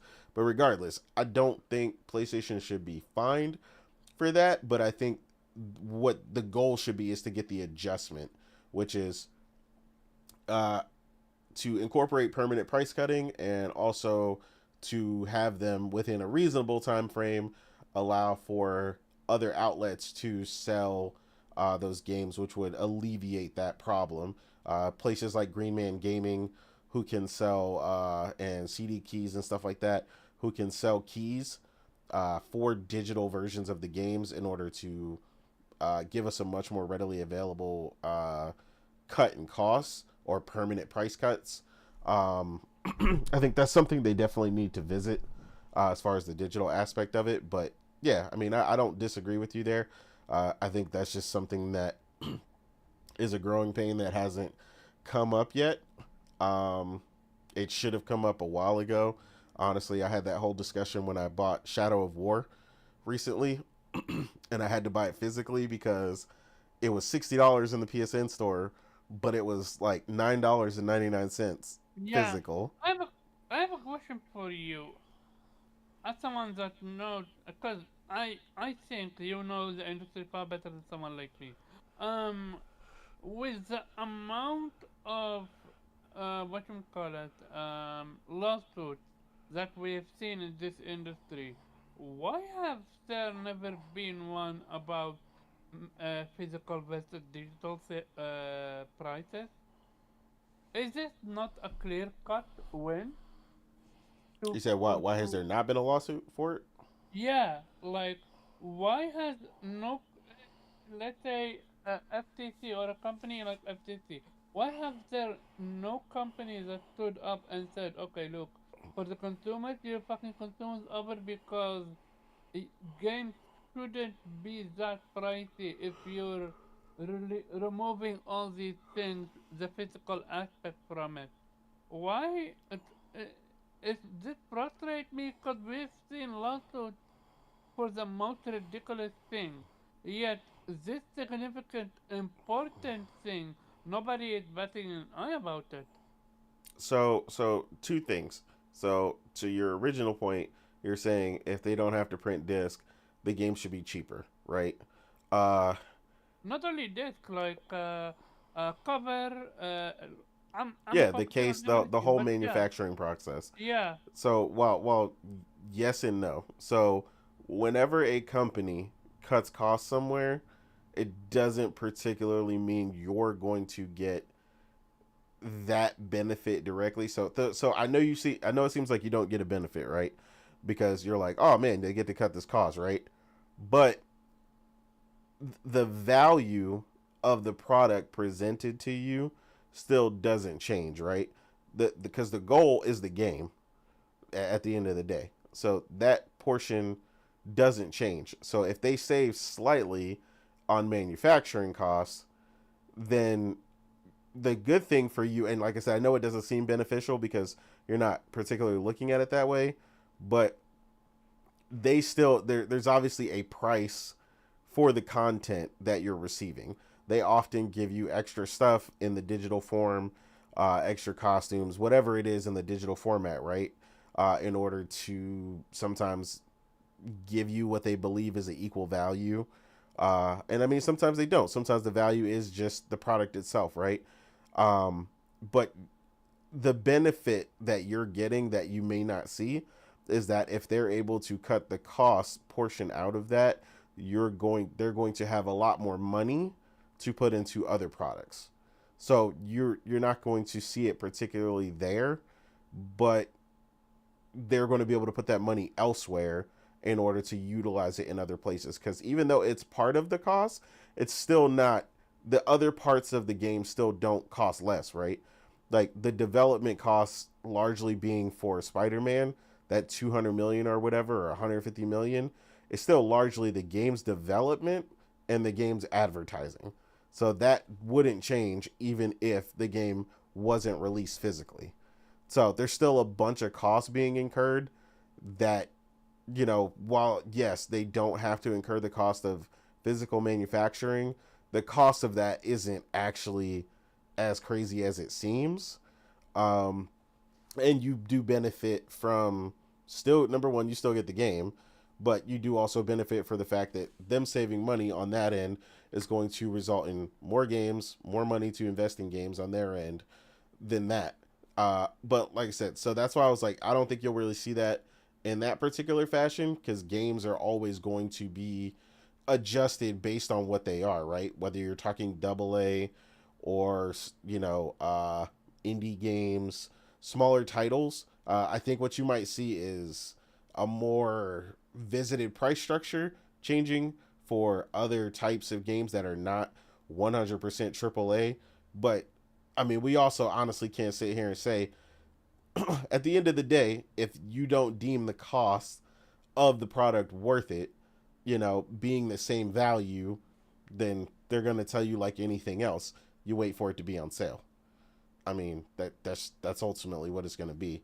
Because they can't lower that particular cost and incur less profit while also maintaining, their other outlooks. So it's complicated. I get what you're saying, but the cost cutting of not manufacturing physical is not so great that they're just gonna cut the price of the game that is worth the value. So that's why I said you'll get it in other ways, whether it's costumes or whatever other stuff. But ultimately, they're still just going to leave it up to you to determine whether that price digitally is worth it. And there's other benefits, right? You game share right now with Morgan. So you get the benefit of playing a game that you otherwise wouldn't be able to play, right? Because if she owned the game physically and you wanted to play it, the mailing cost and time alone would be crazy just for her to mail a game to you or something. So while there are downsides to digital as well, there's a benefit like that where you get that, or in Steam you have the Steam family where up to 6 people in a Steam family can play each other's games, and so on and so forth. So digital has other benefits that they're trying to give us and things of that nature. The key is to maintain those benefits though, which is why, like I said, the lawsuit and stuff like now going on with PlayStation, and like I said, I hope this is probably something where I hope they lose, but I hope the judge understands that the monetary fine is unnecessary, because I also don't want PlayStation incurring a cost of several $100 million because they were the only place where you could purchase a PSN title. Like, we know that already. The goal is to get us better future representation and future purchasing capabilities. So I don't want them incurring some major loss monetarily for no reason, when what we want is the result. We don't care about. I'm not getting none of that money. You're not getting none of that money. That shit is being fined, and that shit is going to the fucking government somewhere. So no, the fine is stupid. But yeah, we definitely need a lot more rights and things to be paid attention to digitally, as well as digital rights management, as far as being able to transfer stuff. That was a conversation I had recently with Priscilla. When we eventually die, who gets all your shit? When you used to leave big collections of games that you could pass to your kids or to your cousins or your brother or their family members. Now you've got accounts worth $10,000, $20,000, $30,000 full of games, and unless, like, you should be able to transfer that to someone else's profile. Obviously this would need to be like provide a death certificate, stuff like that. Like, I'm not saying you should just be able to do it, because obviously that would cause a bunch of other headaches if you could just transfer stuff, people's accounts getting hacked, shit like that. But, there definitely needs to be something really considered for your digital purchases to be able to go to someone else, as well as we get into a more digital age, as well. So yeah, there's a lot to it. I actually read somewhere, I forgot where, but apparently Steam doesn't allow you to transfer your shit over if you die. You said the what? Apparently, from what I've read or heard, Mm-hmm. that Steam doesn't allow you to transfer your stuff over if you die. So they didn't, but as far as I know, they're revisiting it. But they got to come up with a whole thing. Like, it's never been done, right? So now they have to come up with a whole system in order to be able to give you the ability. How are they going to determine how it's done? I get it. It's something you got to be very careful with, right? Because like I said, some of these accounts, like my one friend, he has almost 3,000 games on his Steam account. Like, and we were having that discussion because one of his friends passed away not too long ago, and like, they have access to his account, thankfully, but like, you have to be on that account to even use the stuff. You know what I mean? So it's like, it should just transfer because the person's no longer alive. So it should just transfer to either their significant other or whatever, or whoever they want it to be transferred to. Almost a digital will.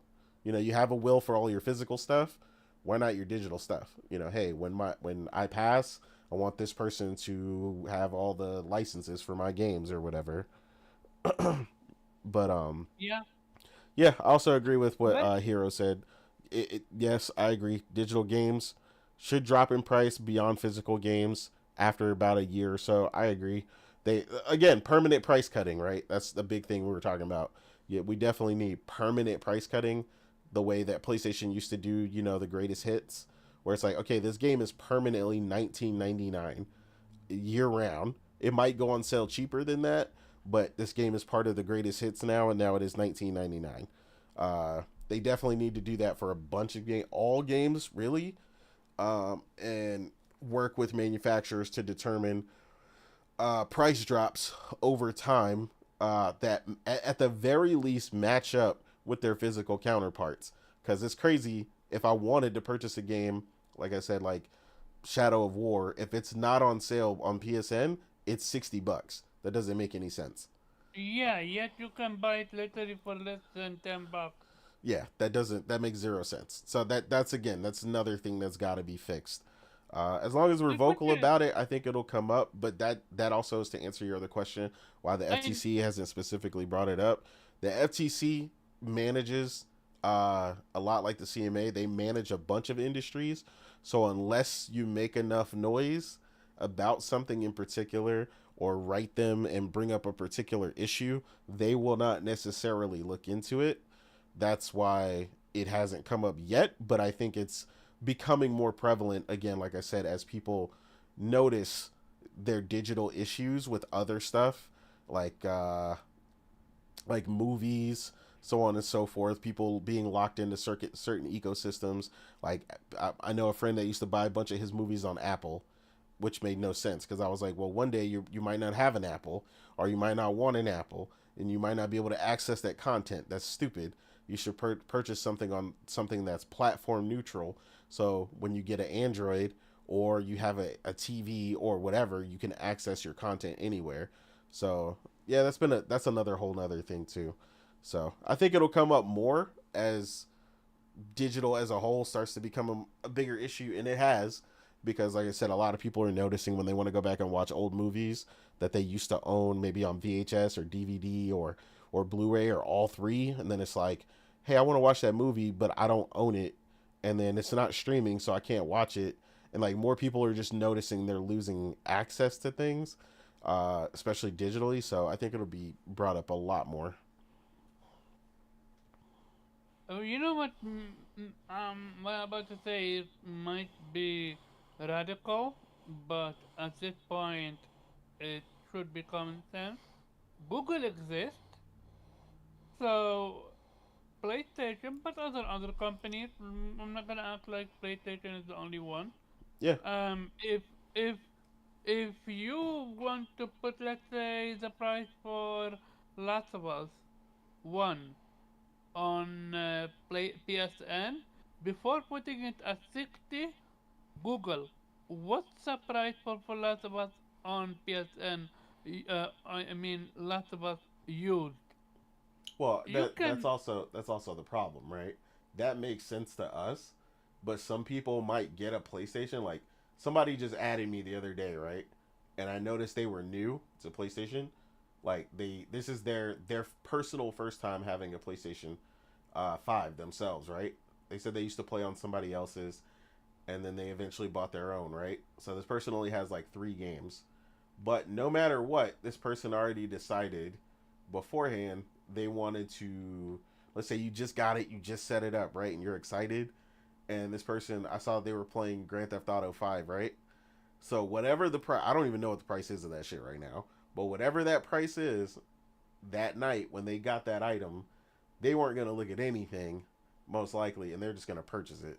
That's kind of what they're hoping when people do stuff like that, and it sucks because honestly, it's just bullshit. But there's a lot of people who just want what they want when they want it, and people will pay the price for the convenience A lot like getting delivery, when you could go down the street and you could get it yourself. Now there's a bunch of delivery fees and a bunch of other stuff on top of it because that's a premium. This team is a premium service now.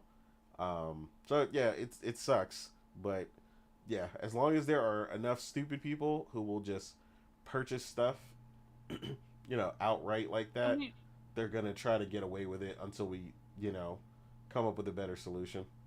yeah, to me it just feels like let's give them the bare minimum and they will shut up. That's how it feels I with mean, everything. I mean, companies are gonna get away with as much as you let them. Like that. That's always been true. So, yeah, I mean, you're not wrong there. That is definitely a big problem. But But yeah, let's yeah, wrap it up yeah, unless you have something else you want to talk about. no, that's it, man. Again, man, shout out to everybody that came through. Uh, yeah, Wara brought up another thing with physical. Later, you run into shortages, so that's another problem, right? With physical, digital, you never run into that. So But I've shortages. actually seen digital, what you call it, this, not disconnect, but rather disconnect. Yeah, disconnect You games. mean delisted? Yeah, delisted game. Thank you. Yeah, but I mean we were talking about that. But what I was saying is, if a game is still available digital and is not delisted, because every game doesn't get delisted, but you run into other issues where, like, if you want a physical copy today of like Xenogears, it's gonna run you, X amount of dollars. Like, for instance, like I discovered Suikoden 2 back when I was in middle school from a friend, and even back then it was already $350 when I was in Yeah, I'm middle also school. right. What you call it, Legend of Dragoon. If you want the OG one, you need to pay a hefty sum. Yeah, it sucks. So again, and then that brings into the other portion, right? Then you have the get even strategies that you don't that is the underground stuff like we was talking about. When stuff is delisted, it's out of print, this and that. Well, that's when we got to start promoting, emulation and other things, because those are the get even strategies that gamers have to employ in order to continue to play the games, to continue to preserve these games beyond, what companies will do, like Nintendo and PlayStation and so on and so forth. So that we have to go the other route, you know what I mean? So that is another thing that gamers do to kind of help preservation of games and so on and so forth. But yeah, without further ado, man, we'll go ahead and get up out of here. Appreciate everybody that came by. Uh, Warawana, Hero Down Under, Sea Fresh, Sam Walton, Sanctus, of course, coming through first and foremost, Viper. And yeah, man, everybody else who was silent in the chat. Leo, we had a couple other people come through. Um, it's not the longest show, but we still managed to make a show out of it, uh, and get it going. But like I said, hopefully everybody enjoys all the great games that we got available to us to play right now. As far as I know, everybody's working on a backlog. Everybody's got a lot to play. Um, Real quick, Weeb, let the people know where they can find you, sir. Yep. Like you said, great show. Even though it was a bit short and we're missing a few people, but yeah, we did manage to make something out of it. Yeah, you can find me on Twitter as the Weep Sheriff at Infant Rhizome. You can also find me on Blue Sky with the same username there. Just made one after seeing you made one, and Yeah. just an- I'm about just to make as, one right now. as insurance, just in case Yep. Just Elon in case. gets deported, and What's the name you of the know, app? Blue Sky? Blue Sky, yeah. So uh, yeah, and of course, Other Nation. Otter Nation. Uh, Omar, where can the people find you, sir? Shout out to everyone that came through. Hit that like button, share the stream out. slow news week, but we managed to make it work. Also, shout out to you for hosting. You can find me Carbon Kochab on Twitter and Vitamin Z Podcast every Monday, 8 p.m. Eastern Standard Time. Play your games. Don't Absolutely. just talk about them. Facts. Uh, and yeah, again, I am your host, Innate, or known as the Real Innate on Twitter and Blue Sky, as we've pointed out there recently. Shout out to everybody that couldn't make it, Nelson, and of course the girls. Hey, everyone's favorite, Omar leg beater, Morgan, and She not my luck beater, she is everybody luck beater. I mean, She's yeah, I No, mean, she's no, making no, us Omar. No, Omar. She's your personal leg beater. absolutely she not. she just gets you 98% of the time. I do catch the smoke occasionally. Uh, shout out Everyone has to got smoke from her. K She's She, as vicious. well. no. I don't. I know she's always nice to me. Yeah, that's very true. Mm, That's very true. Yeah, yeah, Weeb gets the yeah. good treatment all the time. I have my connection, so that's fine. Facts, facts. yeah. And then of course shout out to Nelson. He also couldn't make it, but yeah. Other than that, man, Otter Nation, and we're gonna go and get up out of here. Peace. All Later. right.